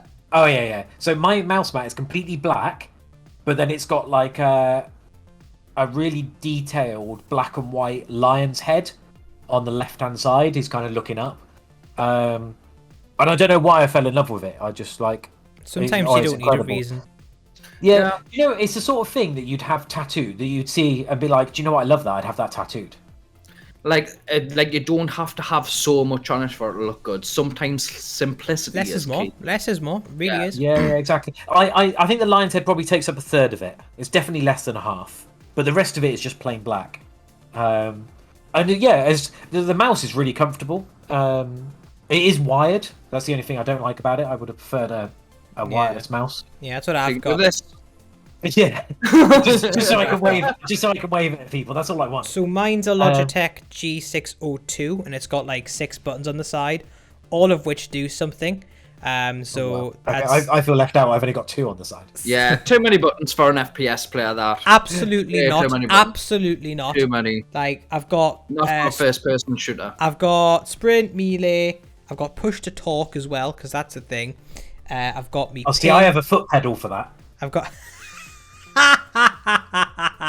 Oh, do you use your car steering wheel and thingy for it? No. I found this little USB dual foot pedal that I have. I have a 30-second clip button on one side, so I just press it with one foot, and I have my mute button for Discord on my other foot. So when I'm running around, I don't have to take my hands off the controller at all because I use a scuff. So I've got paddles on the back. And then if I want to mute Discord, I just press my left foot down. And if I want to create a clip, I just press my right foot down. And that's it. I don't need 6 buttons on the side of my mouse. I can't deal with that. I'm clipping that. That's great. But this is like that's intelligence though. That's it only cost me about £20 as well. He's got a stream deck. He's got a stream deck for his feet. I do have a stream deck. I have a stream deck in front of me as well. It's just I can't always get my hands to it. That's amazing. That's amazing. That's great. I can't get my head around that. That is actually unreal. So you've actually got mute and push to talk on your at your feet. Yeah, just on my feet. I figured, do you know what? Right. So I'm not like I don't really have much control over my own hands. I'm just like. Right, okay, I can use shoot and I can use aim and I can just about use the paddles on the back sometimes after like the last year of practice. But I can't deal with the whole, right, I've got chat on this screen, I'm making sure like I'm on the right scene and stuff in OBS, and then I've got my alerts on another screen, then I've got a game that's really difficult to play and people are shooting me and I'm dying every 5 seconds. I can't deal with taking my hands off to like hit other buttons and hit the stream deck to make it mute, and because I play with people that are in Discord and in game chat, I have my audio split between the both, so I have mute for both as well. Yeah, we have that for certain and then I have a mute. Yeah, and then I have my mute for the stream as well. So like if someone comes in the house, or I need to answer the phone or whatever, I can mute everything altogether. And it's just too many buttons for me to remember. And I think this is why I can't grasp mouse and keyboard, because I can do right. So I can sit and I can go right. Okay, I can run forward with W. I can strafe left and right with A and D. And even then, I just had to look at the keyboard to see what it was. And I can aim a little bit, and I can be like, right, okay, my right finger or my right hand will do aim and shoot. It's a bit weird to do both on the same hand, but okay, I can deal with that. But like trying to slide cancel, trying to throw stuns, trying to get like a grenade out, or trying to use a heartbeat sensor, or just trying to melee someone, I can't do it all with one hand. I'm just like, oh my god, this is impossible. So yeah, I was just like, do you know what? I'm just going to get these foot pedals because my feet aren't doing anything, and I know that they work, so I'm just going to get it. It was, as I said, it was like 18 quid or something for a double foot pedal. I actually genuinely... And you can just set it to any input you want. So I set up some macros in my... I use VoiceMeet Audio Banana or whatever it's called as a free one. To split. I set some macros up in there, and I set them to the foot pedals, and I just press it, and it does it for me. So I'm just like, do you know what? If I don't have to take my hands off of a controller, it might mean that I last 30 seconds in a game rather than 10. Well, you know, it makes all the difference where you can taking your hand off the controller for just a split second can make all the difference. And it's even something as simple is looking at the map for a split second, looking not like the full map, just moving your eyes to that top left of the screen to see that an enemy at the bottom right of your field of view is just starting to creep up on you, when you could have killed him in that split second had you have seen him slightly earlier. So, or at least got to cover, you know? Like, it completely makes sense, and I'm not laughing because I think it's stupid. I'm laughing because I think that is hilariously good, and I should have thought of that. That is like big brain idea. Well, I think it was a company called Do Cooler, all one word, that did the thing. So if you ever feel like a change from getting rid of your 6 buttons, or feel like there's something you use, as I said, I use Mute Discord and Create a Clip as my 2 pedals. But if you ever get to a point where you think about it, as I said, it's like 20 quid on Amazon, something like that. I highly recommend it. Almost as, not quite as much as the Secret Labs chair, but almost as much. The little Secret Labs chair on full display there. Doing its nice little rotation. Oh, look, there it is. Oh, look. You would think it was underneath it, wouldn't you? Just turning it around on this screen. But yeah, I think that is actually quite good. And I think just for streams, like, I didn't want to buy a Stream Deck at first, and probably you may feel the same regarding this kind of thing. But like, now that I have it, it's like, wow, how did I ever go without it? Like, how did I ever function without it? And now that you mentioned those foot pedals, I genuinely feel as if I did that, I might actually have... How did I go without foot pedals for so long? Do you know what? When in my day-to-day job, I find myself kind of pushing my feet down when I'm trying to do something. And I realise that I'm so used to muting and unmuting or creating clips with my feet that I'm in my day job and I'm sat and I'm like typing away and I'm like, something that's repetitive to me. So like, I have to use my work email address to log in to like hundreds of different sites and apps and stuff. And I'm like, oh, should I just plug my foot pedals in and set it to type my email address whenever I click my foot down? And I think as far as productivity goes, I think foot pedals are the way forward for anyone that wants to be extra productive. Well, they're incredible, man. You can get keyboards with macros on it. So for example, if we take this one, for example, the one that I bring up, so I'll bring it up on the trio screen there now. So obviously that's just the clip where I got it from. So let's just say look at a Corsair K90. I believe Corsair K90s have macros. Please have macros, otherwise I'm going to look like a right dick. You're definitely going to edit that bit out. Right, so this is the keyboard that I had that broke. Come on. Sorry, it disappeared there. Oh, it's all right. So this is the keyboard that I had, and oh my god, that is tiny. Let me just blow that up a bit. So this is the keyboard that I had that I broke. So fantastic keyboard, by the way. and it did last us like 7 or 8 years. Loved it to pieces. Would absolutely buy another one. Well, I kind of did. It was just smaller, which I kind of wanted to try. But you see these G buttons on the left here? These G buttons are macros, and you can press this button on one of these presets to record it. So for example, what I would do is I would have my username for that one, or if I had to use like a specific different account, so like usernames would be the top, the bottom three, the bottom 3 along the top row would be passwords. And then in that third section, that I used to play a lot of League of Legends, and this was before you had pre-made roles, so you couldn't just log into a game and be right, I'm playing support. You had to, like, basically the first one that typed it in got the role. That's how it worked. Okay. So I had each role bound to this button, so it had just so you could have it whichever one you wanted. It had the role in there, and then it had the enter function at the end, so it would type it in, then press enter, and it did it super quick. I had like 0.1 millisecond per keystroke, so it was literally a press. It was like. Okay.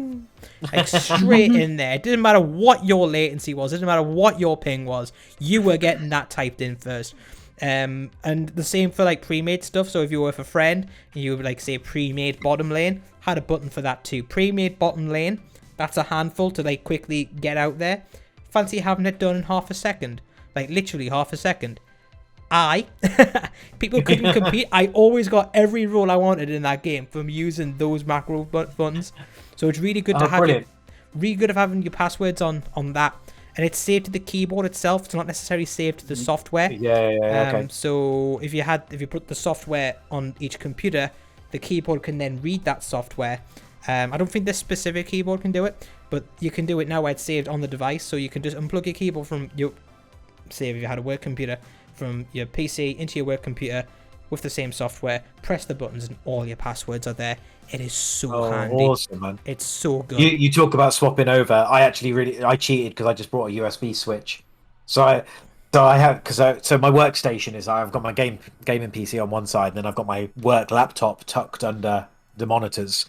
But I have my microphone, my webcam, mouse and keyboard all plugged into a little switch. So I just have a little switch underneath my desk that I just push the button, and it swaps all my peripherals over from my gaming PC to my work laptop, so I can use them on both without having to unplug anything or move cables around. Do you still have your USB 3 functionality, out of curiosity? Oh, I have no idea. Oh, well, fair enough. Fair enough. You definitely asked the wrong person for that one. Speaking a different language entirely. I love it. I love it. So, I can just about manage the USB part. USB? Something to do with the thing that you've got to plug in 3 times to actually get it to plug in properly? Yeah. They buzz around you, right? They buzz around. USBs. Oh, God. That's such a dad joke. My God. That's something Sandbag I'm showing my age now. You believe I'm 38 now. A little bit now. with crack like that. So we're going to move on to the next section of the podcast now. Now, we're an hour and a half into this, boys. However, I feel as if the conversation's really flowed, so... we don't really mind. It's just like when stuff drags on, that's when it's a bit like, how let's just nip this in the bud a bit. But I don't feel as if we need to do that this far. It's a good conversation, so it's all good. So next up on the list is news, announcements, and rumours. So we'll start off with the first bit of news for the current subscribers. As you can see, I moved out, which is fantastic. You can tell I've moved out because the upload schedule started to be hit again, and the quality of the productions and just general awesomeness, of the project and how everyone's integrating with it is starting to come on the up again. So you can tell. So I do have a video coming out on Monday. Which is 2 days from the release of this podcast, and that's just basically documenting what the room looks like, what we did. Had Rue and Ginger Fox over when they helped me dismantle some beds and did other things, and they stopped and they played on my computer on COD in this room before I did, and they did it on control pad and they tried it on mouse and keyboard, and it was hilarious. However, we are moved in now, and we're all sorted out with the upload schedule. So that's what we wanted to tell you. The second bit of news, now I don't know how much you follow this, Onion, is cryptocurrency. It is on a decline again. Now, if you don't know what cryptocurrency is, it's hard to explain. It gets mined. Obviously, there's a lot of people that are doing stocks of it now who've never touched a mining computer in their life. But best way to explain it, it's internet money. It's internet money. Okay, I like that. Very good. Very good. But anyways, it's coming out on a bit of a downward spiral again. Not huge, but noticeable. But a lot of people seem to think that this is going to mean that they can get their 3080s, that Onion can get his 3090, that the disaster, the apocalypse is over, the GPU apocalypse is over. It's not. It's going to be here until the middle of next year still, and I'll explain why. So basically, it is because it's not actually a GPU shortage which is making the prices of all these parts go up. It is the lack of manufacturing. The manufacturing people can't make these parts quick enough to actually get them out there. There's such high demand for it because these chips go in your phones, these chips go in your cars, these chips obviously get used for CPUs, these chips get used for your graphics cards. Anything electrical these days, it has a chip which comes from the same die, which comes from the same place in Asia. That is just how it is. Now, there are other manufacturers who are starting to have a chip manufacturing facility, so this will improve. However, it's not, mining is not the reason why we are in decline for these cards at the minute. So I know that a lot of people are getting a bit excited. Calm yourself down. If you're going to be in the market for a new graphics card, if you can hold off for another year, do it. You will thank me in the long run. If you can't hold off for another year, well, then you're justifying the price of it by buying it at the price it is. That's kind of all that we've got to say on that, really. So yeah, I believe the Hexy had some news about Battlefield as well, which he wanted to get into. Yeah, so I know the Battlefield official release trailer is coming out this month, which is looking good, and it does look amazing. It looks amazing. I've been watching a lot of obviously like Stone Mountain's content and stuff. He's been a Battlefield player for years, and just for things like we're not in connection with them or anything or whatsoever. But like I've watched his content for years. Everyone pretty much, if you watch gaming online, you know who he is pretty much. But before Call of Duty, but he always played Call of Duty. But on the sidelines, he also played a lot of Battlefield, streamed it, played a lot with Snoop Dogg as well, which I used to like. I watched a lot of those stuff, and the type of gameplay that's coming, I think everyone's going to be sure. Like, I think the way that Call of Duty has like leveled their metas now, it's too late for them. It's pushed too many people away. Everyone's now got their opinion of the game. And I think because the game's been out for so long and it's been through so much crap, everyone's got their opinion and they're stuck with it. You either love Warzone or you hate it. You can't really tie that in with Call of Duty as such because obviously multiplayer is a lot different. But Battlefield coming on, it's going to wipe COD. I'd be very surprised if it doesn't. And obviously that's why we're not getting a Need for Speed this year for Craig. No, that was Onion. But I feel that... Oh, you want an arcade racing? I want arcade racing games. Like, I want me Burnouts, I want me Gran Turismos on me PC. Like, that's kind of how I feel about it. So, Onion really races. do you even race, bro? Do you even race, bro? But yeah, like I think it's going to be a COD killer. It has to be at this point. Firestorm or whatever it was called, it was actually quite good, but it didn't pick up the same way that Warzone did. I think if Battlefield was first, might have been a bit better. I don't think it would have beaten Warzone, but I think it would have had a better chance. Just a touch too late on that trend. So they are doing the Battlefield mode. They are doing a Warzone-like mode, a Battle Royale mode. But to be honest, I don't think they need it. I really don't, because what people like about Warzone is that obviously, one, it's a Battle Royale, yeah, fair enough. But two, it's on huge maps and your gameplay varies. It's not just close encounters, it's not just long encounters, it's a bit of everything. And Battlefield multiplayer has that anyway. Like, you can get shafted by a sniper from miles away if that's what you're into. It already feels like a Battle Royale. Mm-hmm. Yeah, it feels like a chaotic clusterfuck. However, it has respawns. So it's pretty much, it's always been like Plunder, just without the... I think if they get launched right, which is a big thing for Battlefield games, because they botch up their launches for the past 2 or 3 games. If they get launched right, I think it kills COD, especially since COD 2021 is already looking like a failure. Apparently it's down its feet. So Yeah, I Yeah. can say that. I think It's hard for me to get back into Call of Duty now. Like, I've taken, over the past couple of months, I've been in and out of Call of Duty, and I've had mixed emotions about it through and through. But it's getting to the point now that there seems to be other games like pulling us towards them over Call of Duty, which I was really surprised at because I didn't really think that would happen. Like things like MotoGP, I never thought of switching Call of Duty off for MotoGP. Never ever. And I feel a lot of people are doing the same thing. When I look through my friends list or if I go online on Call of Duty, the amount of available players and friends online, it gets less by the week. it's dwindling. Yeah. Yeah. Yeah, So- sometimes I can go on and there'll be like 10 people on. I'll do the same thing the next following week or the next following day, and there could be 5 or even no one. So I'm interested to get your guys' thoughts on this, because obviously Fortnite was the thing to kill, and it wasn't one game that killed it. It was just loads of other games stealing its niche that killed it. So how do you reckon Warzone's gonna die? Do you think it's gonna be one game kills it, or do you think it's gonna be like Fortnite where it just gradually gets lower and lower and lower? Like, what happens? Is it an instant death or is it a slow burner? Like, what do you guys think? It's a slow burner for me. I think it's going to be a slow burner too. And the reason I think it's a slow burner is kind of like how we were talking about how car games happen. Some people play the car games for the arcade, some people play it for the realism, and it's going to be the same. It's same for shooting.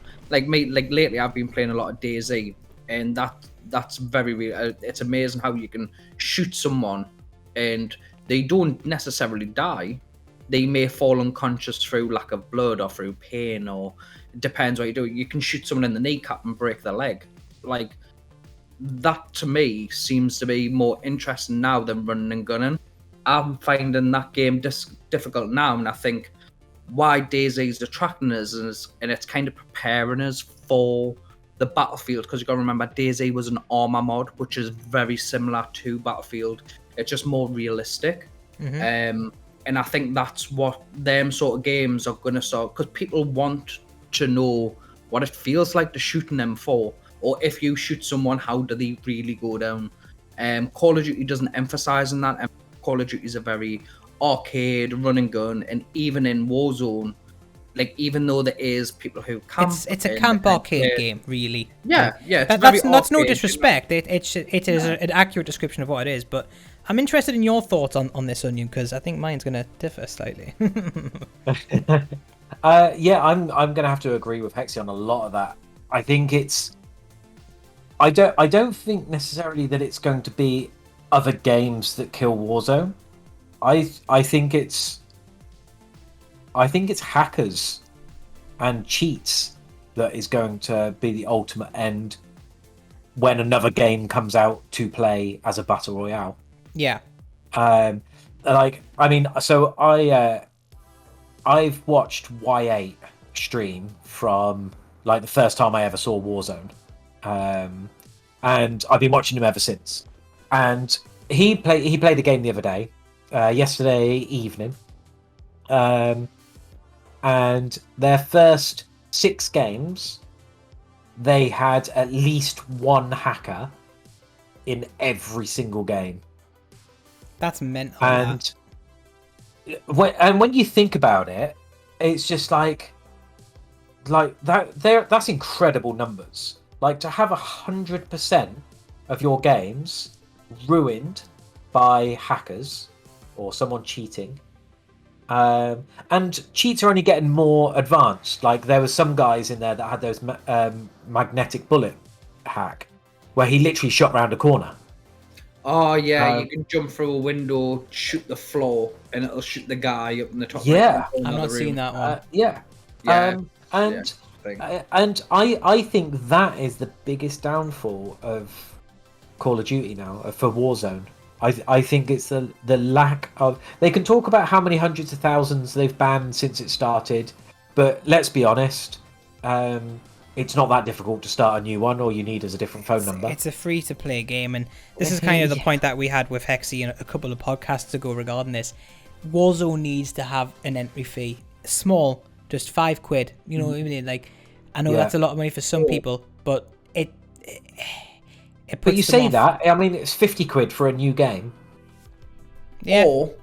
Or the other option is to do it how like things like Counter-Strike and stuff have done it. So although Counter-Strike's not an expensive game, you still got to pay for it. Apart from CS:GO is now free, but it goes off your Steam account. So if you get back banned, you don't just get back banned on Counter-Strike. You're banned on everything related to back, which generally runs through anything that's Half-Life related. Now there's things like Battle.net. Oh, there's Battle.net. Blizzard. Origin. No. There's what Battlefield run on. So Battlefield run on something, and they have here kind of Unreal like Engine. No, it's not Unreal Engine. It's that's Frostbite. No, that's just like the processors and stuff. The producers and stuff.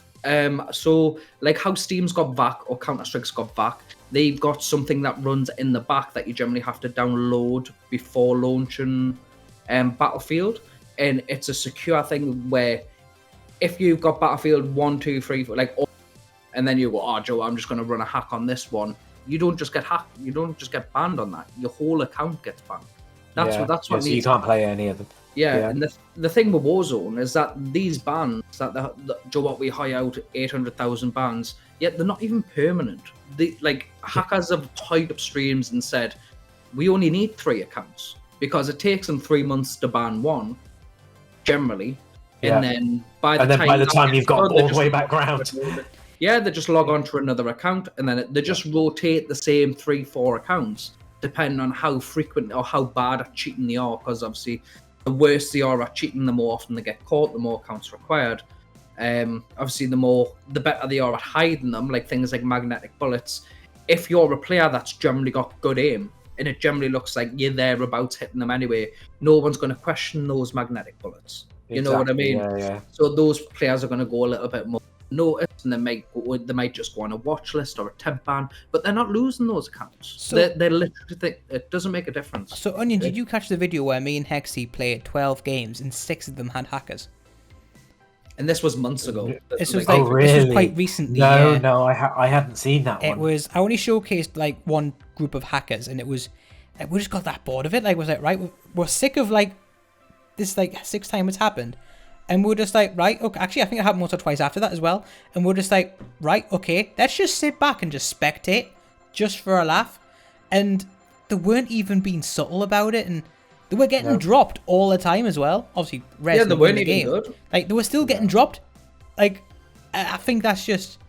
I think it's just a bit. I think it's a bit dirty. It's so difficult as a new player.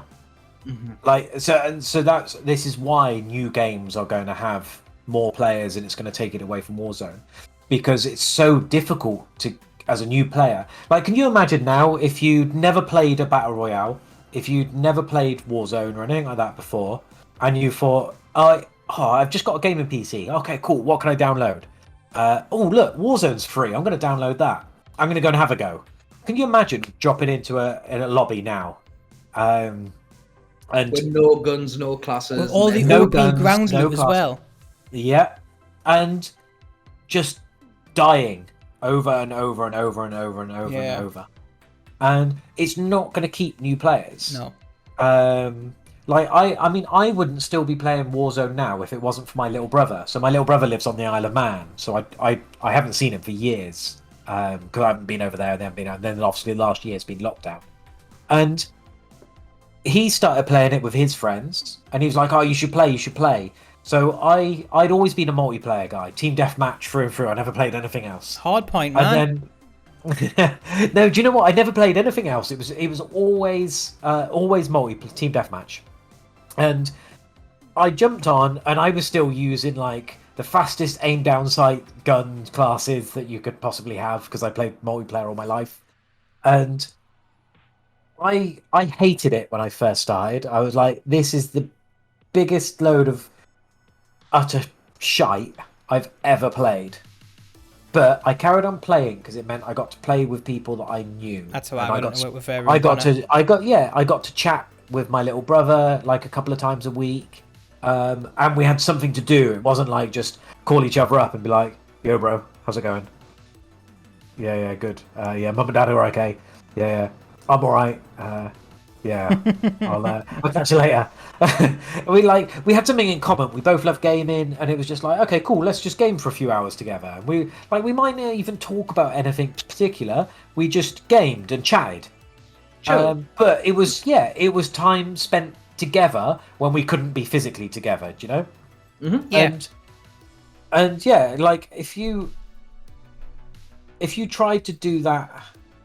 Like now, if my little brother had said to me, "Oh, like I've been playing Warzone for like a few months, you should come and try it," I would literally last about 2 games, and I'd be like, "Do you know what? I am not playing this. You're dead in 4 shots. You're dead so fast. When you get shot, you don't have time to react. This guy's clearly cheating. Oh wait, next game, this guy's clearly cheating too. Next game, oh wait, no, this guy's probably cheating too. Next game, this guy's probably got like a 6 KD player, and like." KD like fighting against you because he's in your lobby because they've got into a bot lobby, and I'm like, do you know what? It's just not enjoyable. And especially streaming, I don't want to be sat here being like, well, this game's shit, isn't it? I'm being like, oh, all right, I'm just gonna put my controller back down because I'm dead again. Hang on, chat. Give me 5 minutes. They've got to loot around and try not to get killed to get $4,000 to buy me back. Hang on, chat. Just wait. Bear with me. I mean, I know I like talking to chat, but they kind of do tune in to see a bit of gameplay too, like me playing, not just other people, me watching other people play. This is where phrase for us, we've got one like for the content, we'll say. So if someone comes up with an absolute ludicrous idea and it's like, absolutely not your wet wipe. Why would I do that? And then Connor or Rue or Hex will go, for the content. It's like, oh, damn. Oh, here we go, boys. Let's take on a team with a pistol. Let's go. Yeah, exactly. It's the same as I get issued challenges every now and again. Be like, oh, I'll send you stars if you do this. Or I'll give you 1,000 stars if you drop all your guns now and fight with your fists. I'd be like, I'm not competitive. I'm not playing for money. I'm not in a tournament or anything. For the content. Like, if you want to send me some stars, like I will drop all my stuff and I'll run around and try and kill someone and have a laugh. It's what games are about, though. You know what I mean? It's about exactly. The experience. But I also know from that side that if I play another game afterwards, I can get my loadout and pick up all my guns again. I'm not a new player that's like, shit, I've got no guns at all. And I'm getting slapped around all over the place, and it's just not enjoyable. And I think that will be the eventual death of Warzone, is that the only people left playing it will be hackers. That a bit like old COD games from like console eras. So like like if you jump on Modern Warfare 2 now, like the only people left playing it are the absolute goated. There's actually or hackers. There's actually been a resurgence in like webs. I don't know what kind of servers or websites they are, but like they've really come back for the niche games like the original World at War, COD 4 original, where if you're cheating on one of their servers, they will permaban you straight up. And these games you have to pay full price for. Have you tried buying World at War now? It's still 30 quid or something daft like that. Like, you do not want to get caught hacking on these games. And these, I don't know what the website is. If someone in the comment section knows, please put it down. But these servers are around now where you can play these games. I think it's like, do you know how you got like battle.net and you've got Steam and stuff like that? You can play these games through like that kind of interface. Okay. But if you're caught hacking, your account is permabanned straight up, and I think that's really, really good. It's the same with most things, so the community often does it better than the developer itself. You take that with mods in the PC world. But I'm actually going to go away from the, I don't know what the word is. I'm going to go away from the status quo, if you like, and I'm going to disagree and say that I reckon the death of COD is going to be a quick one.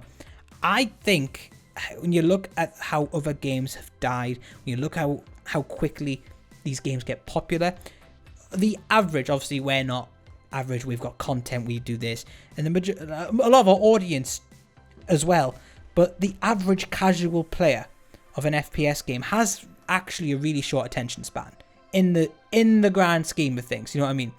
Like, So because they're in it for fun. They're in it for fun, exactly. Yeah. So I reckon the next game that is more fun, but in depth enough to capture the long-term attention of these people, that will be a quick death for COD, I think. And I think that could be a Battlefield. Might not be Battlefield, but I think something's going to come along and it's going to be really fun, like Warzone. Got enough depth to hold the players in, like weapon attachments, camos, stuff like that. Yeah. And have something basic like anti-cheat, or be able to run on a toaster PC at 100 frames. Like, it just takes one thing like that, one thing, and I reckon COD's player base goes, or it goes back to multiplayer. I think that's the only thing that really has the advantage to stop Battlefield taking over Call of Duty is the fact that you can't run it on a potato. So when I say like the short attention span, I don't mean you that's watching. I don't mean obviously ourselves. I mean that half the player base that doesn't know what skill-based matchmaking is. That half of the player base that doesn't know what a meta is. You know what I mean? Though that's what COD wants as an audience, really. It wants people to play their game and shut the fuck up and give them their money. That's what they want. And when that all those microtransactions. And when that game comes along, which takes those players away, that's when COD dies. And I think it would be a quick death.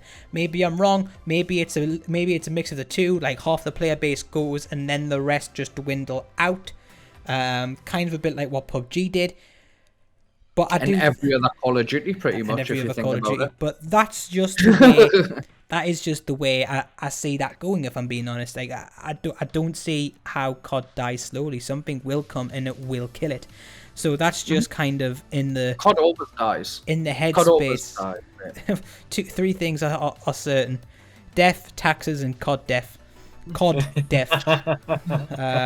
So the reason I say that always happens because if you look for your COD. Just about every COD. I mean, the early Call of Duties, they weren't massive, but when they hit PC multiplayers and stuff like Call of Duty 2 onwards, they were really popping off. Like everyone wanted them, and you could run these things on toasters. They weren't Call of Duty. You've never needed something good to run it on. No. But with everything that kind of happens, so when a Call of Duty dies, what you'll say is the player base will get significantly less, the hacker count will increase.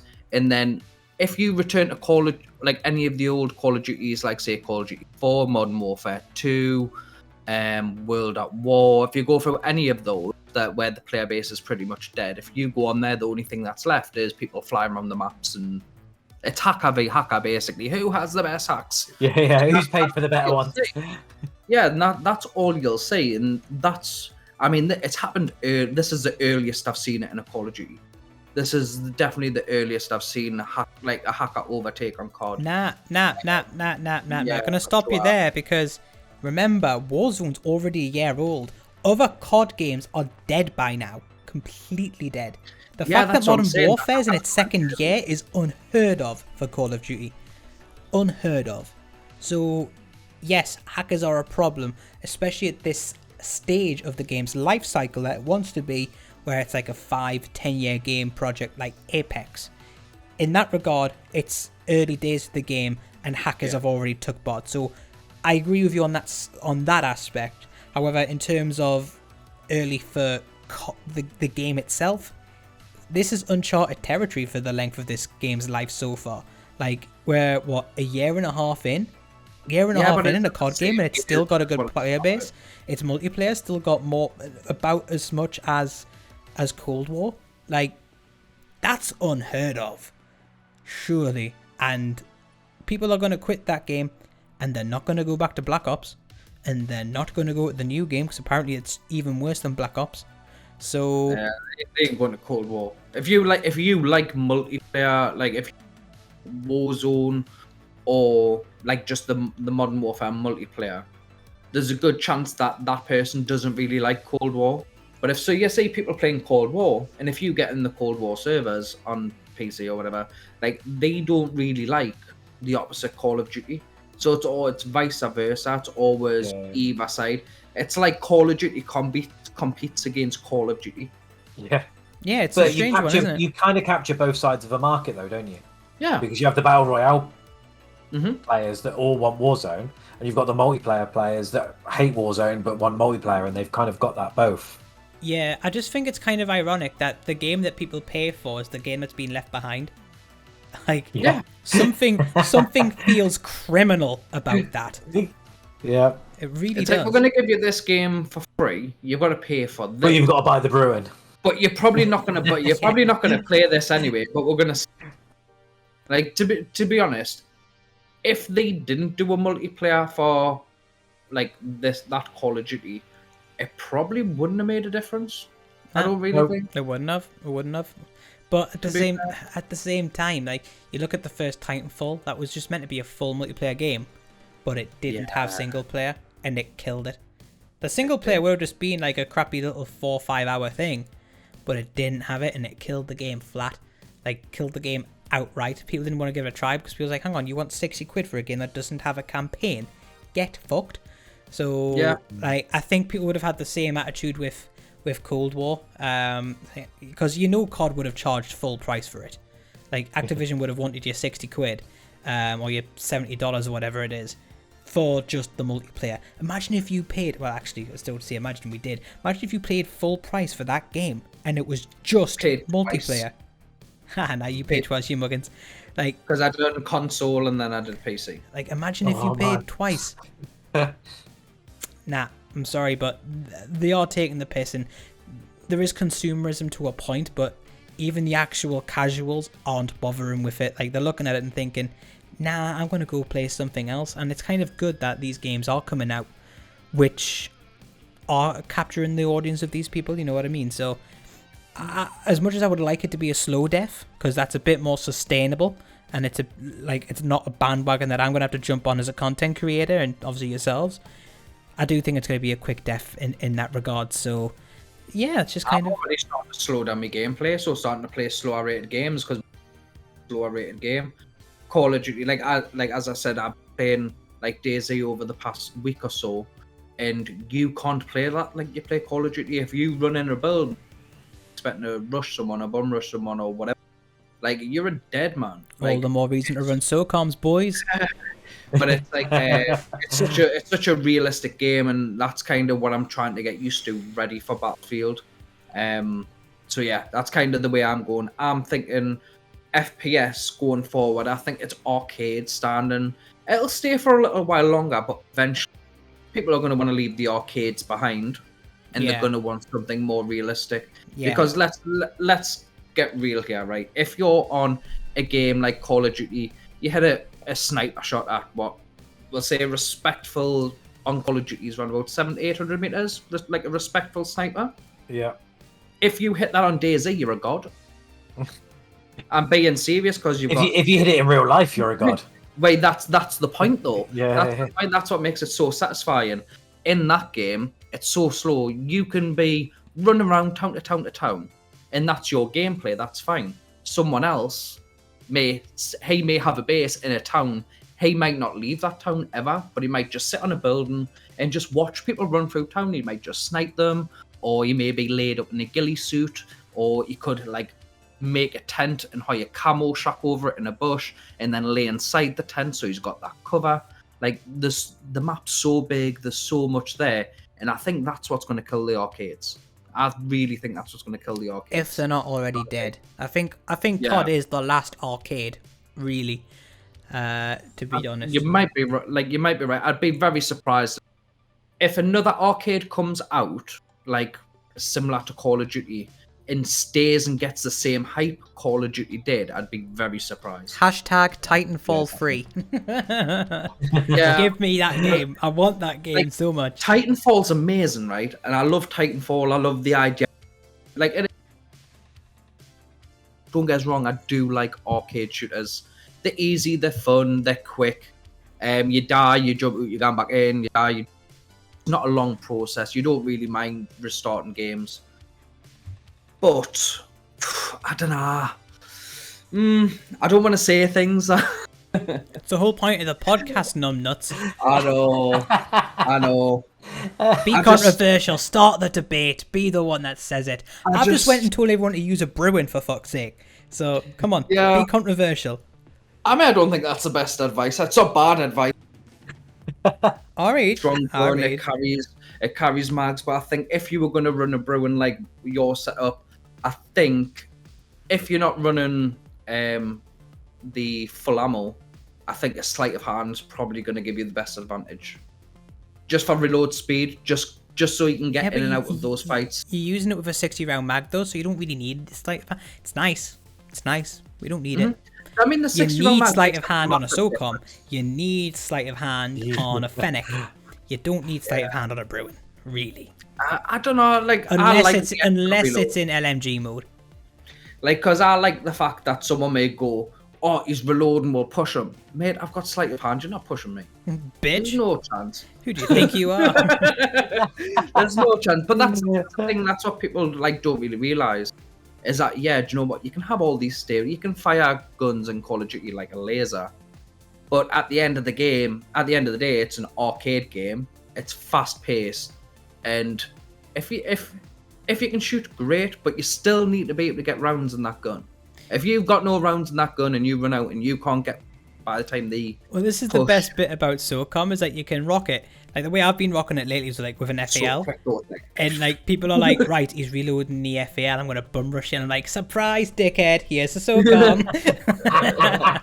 It's so fun. It's so fun. I think it was a clip in the latest SOCOM video I've done. I think I've done like 6 or 7 SOCOM videos now, and it's like someone had rushed with grenades through buildings into the house. Rue was down. I was like, right, I can FAL this twat, or I can just wait for him to run into a SOCOM. And he comes running up the stairs, and he's about to come up with his fucking dick hanging out, thinking, I'm fucking class rushing this team.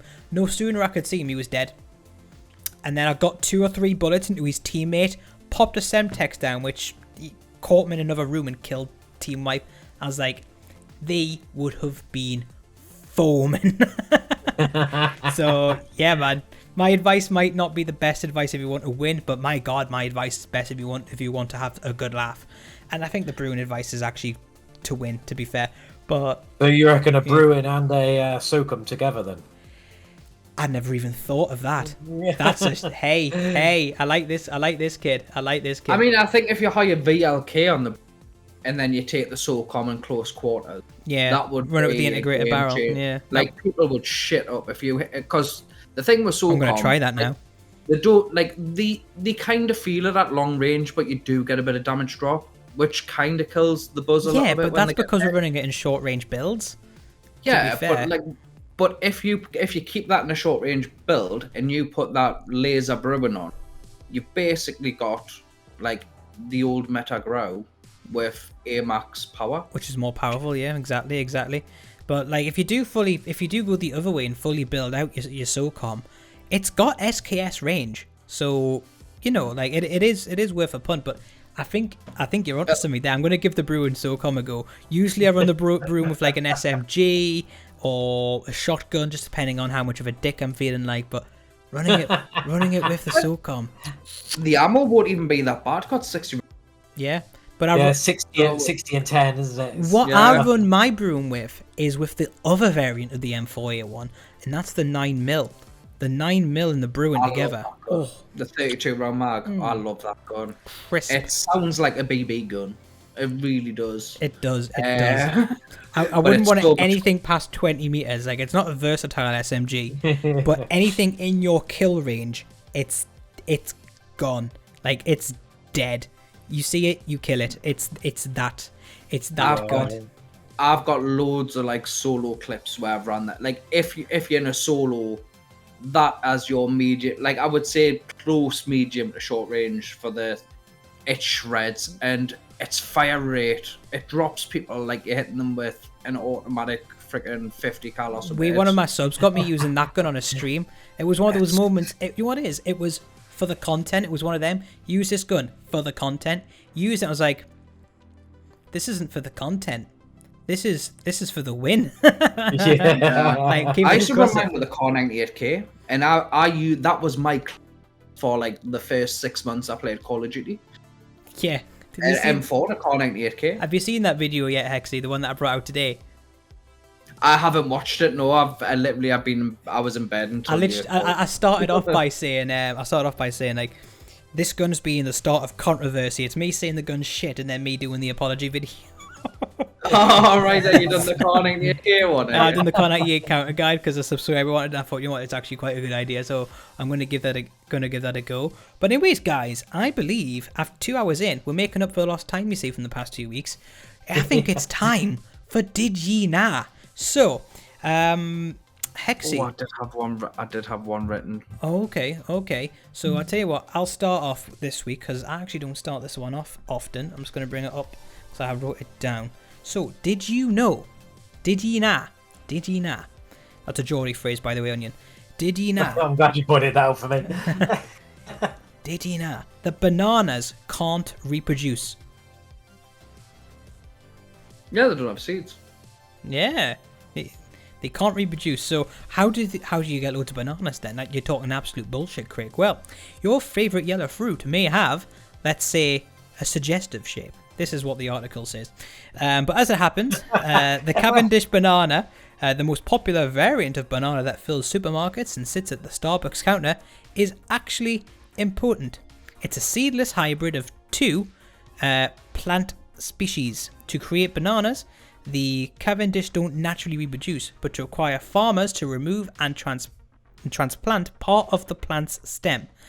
So, yeah, basically, stem cell transfer is how your bananas are formed. They're not even a real fruit. They're manufactured completely. So basically, what they do is the two plants and it's a Frankenstein. Bananas are a Frankenstein, basically. Yeah, it's like a lot of fruit is like that though.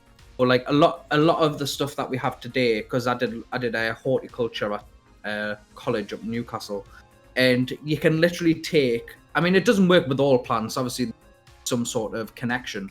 But if you split one plant and then put another plant, as long as the fibers can connect, that plant can actually grow. Damn. And that's kind of how you regrow stuff. So generally, what you would take a cutting of something, you would shave the excess off, give it a clear flesh. Give it all flesh, and then you would cut it at an angle to prevent infection. You'd plant that in, and that would just regrow. And you can do that leaf by leaf by leaf, and you would regrow just using leaves and like the twigs that come off. See, like, you learn something new every day on this channel. Not always about Call of Duty. I know. This is not a joke channel. Okay, like, this is not a joke channel, but like that's. Do you know how when they say like? We've got this breed now that does this breed and that. Like, scientists are doing this. They've been doing this for years. Yeah. Well, there you go. You learn something new every day. You did not. That means I can't win this week, which is boo-hoo. I actually haven't won this once, which is a bit of a shocker, really, considering this was the 5th episode. You'd think I'd at least win one. So I can't win that now. But how about Onion? Would you like to go first? All right, I will go first. Did you know that if you get a sheep to the edge of a cliff, it will push back? Oh. What? Hopefully you get your pants up, right? I wasn't gonna add anything else, but if you get a sheep to the edge of a cliff and you push it, it will push back. A sheet or a sheep? A sheep. Like a bar. I was just about to do it, and then I was like, actually, no, people are going to see this. I'm not going to do it. But yeah, a sheep, like a bar sheep. Doesn't everything push back if you try to push it off a cliff? Well, but did you know a sheep would do it specifically? How can you push back specifically? You push back or get. Like sheep, I know. Like, I understand what you're saying. So sheep are kind of like goats, and like they would generally live in cliff, high wind areas. So they're actually designed to like survive on those sort of terrains. Oh, so you mean it would subconsciously push back? Yeah. So it knows if you push it, it knows it'll die. If you hire your cat off there, it'll not know it's deal, it hits the floor, and even then it's probably still clueless. Your cat would be. my cat would amount of catnip you give that thing. But yeah. Like I didn't know that, but I understand the concept 100%. Well, how are then, Hexy? Hit me up. What's your fact of the day? What's your Did you know that humans, much like bats and whales, have the ability for echolocation. I did. So I by didn't know that. Haha, yeah. So essentially we pick up our sound frequencies, like even if it hits a surface, we can still hear it, wherever there is creatures and such out there where they can't actually hear a specific thing. So if someone shouts upstairs, I can roughly tell what room it is from, roughly by how loud it is and how many it's off when it hits my ears. It's not intentional, it's not me, everyone can, who's obviously capable of hearing. The Daredevil thing in his echolocation, that's not a superpower. Everyone can do that. If you go blind from an early enough age, you can literally learn echolocation. You can see sound. It's fucking mental. Yeah, but so that's actually a thing. So, like, say a cat. I don't think a cat can do it, but say if there was a bang upstairs, a cat would know that a bang, but it wouldn't be able to tell if it was upstairs or what room specifically it was in upstairs. Where if I heard a bang, and I'd be like, "Oh, that's happened in that room." And that's because of echolocation. That's how we hear, and that's how we've got full 360 degree hearing as well. Damn. We can hear behind us in front. Wait, actually, no. I just remembered. I did actually win a Digina. So that makes it. Wait, Onion. Which one you're gonna go for? You're gonna go for mine or Hexy's? Oh, well, I didn't know either of them. Okay. Which one got you like damn the most? I think I'm gonna have to go with Hexy. That's fine. That's fine. Between yours and Hexy, I'm gonna go Hexy as well. Which makes Hexy the winner. You're definitely not Welsh. What would you have went for, Hexy? Oh, my mind. You can't say yourself. This isn't. You gotta support the. You gotta fight for the winning team, man. This isn't a vote for captaincy on a pirate ship. You can't vote for yourself. Well, I knew yours, so I'd have to say onions. So, like, I understood the concept of onions, and it made sense.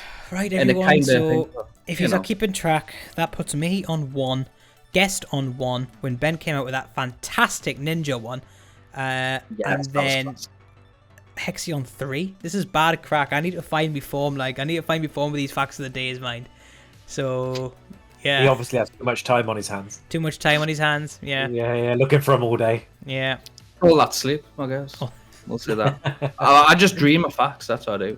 Just dream random facts of the day. They're not actually facts. He just says things that sound interesting and that you think you know them. No, Google it, man. Google it. I tell you, you Google it. Or just put, like, I don't know, just look for some amazing facts. Well, I am personally butthurt about that. I'm just going to put it out there. I'm bleeding inside. I thought I was going to at least make it, if not score, at least hope Onion would win. But damn, I'm 2 behind Hexy now.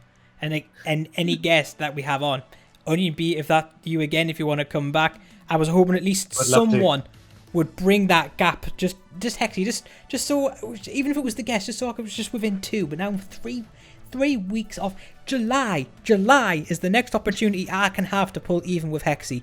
That means I can chill out for a couple of weeks, just like that is disgraceful. That's all gonna happen, because every time before we start the podcast, we all kind of there you got your did you know facts. And they're like, did you know? I mean, we don't tell each other, so no one knows, like, before. Like, we do actually play Did You Know? It's a game. Something that snuck under the radar and didn't get picked up was Onion's awful Geordie accent. Did you know? Give us that again. Let's hear that again. Did you know? It's because it's like, you sound too nice. Did you know? Did you know? Did you know? Did you know? Did you know? Oh, we'll teach I've played enough Call of Duty with you. I'll sort. You sort that out. You'll have to write me a little like thesaurus and dictionary. There's already one exists. One exists. Did you say? So I was going to ask about this earlier, but we carried on with another conversation. Did you say something about a barn or a ban? Ben. Ben. Yeah. Well, yeah. What's a ban? Ben's like a child. A child. Yeah. Okay. Why is that a ban? Just because they're a Ben? It's hard. Just Geordie accent. It's just. It is. It's just words we use. It's a slang. That's all we use it for. Like, why is fanny vagina? Fuck knows, but it's fun to say. Like, just scam with it, mate. Just scam with it. Just fun to get your mouth round. It's just slang. It's like I assume, like from where down where there's going to be words and terminologies that you aren't really picked up across other sections of the UK. And for those who do watch you on from the UK, although it's a very small island, so to speak, we're separated, like obviously different towns, and each town has a different accent. The next village along, even though they're Geordie, they sound different to us. Yeah, very slightly. Wait, we Sunderland can tell the and difference. You wouldn't. Newcastle and Sunderland, literally like a couple of miles apart, like completely different accents. Liverpool, Manchester, completely different accents, about 20-30 mile apart, I think. Yeah. Like that's just the joy of Britain. I feel sorry for anyone foreign who tries to learn the English language and then talks to the multitude of different people that live in this country. Feel so sorry for them. Yeah. So sorry. If you went to school and learned English, you will not last in England. That is fact.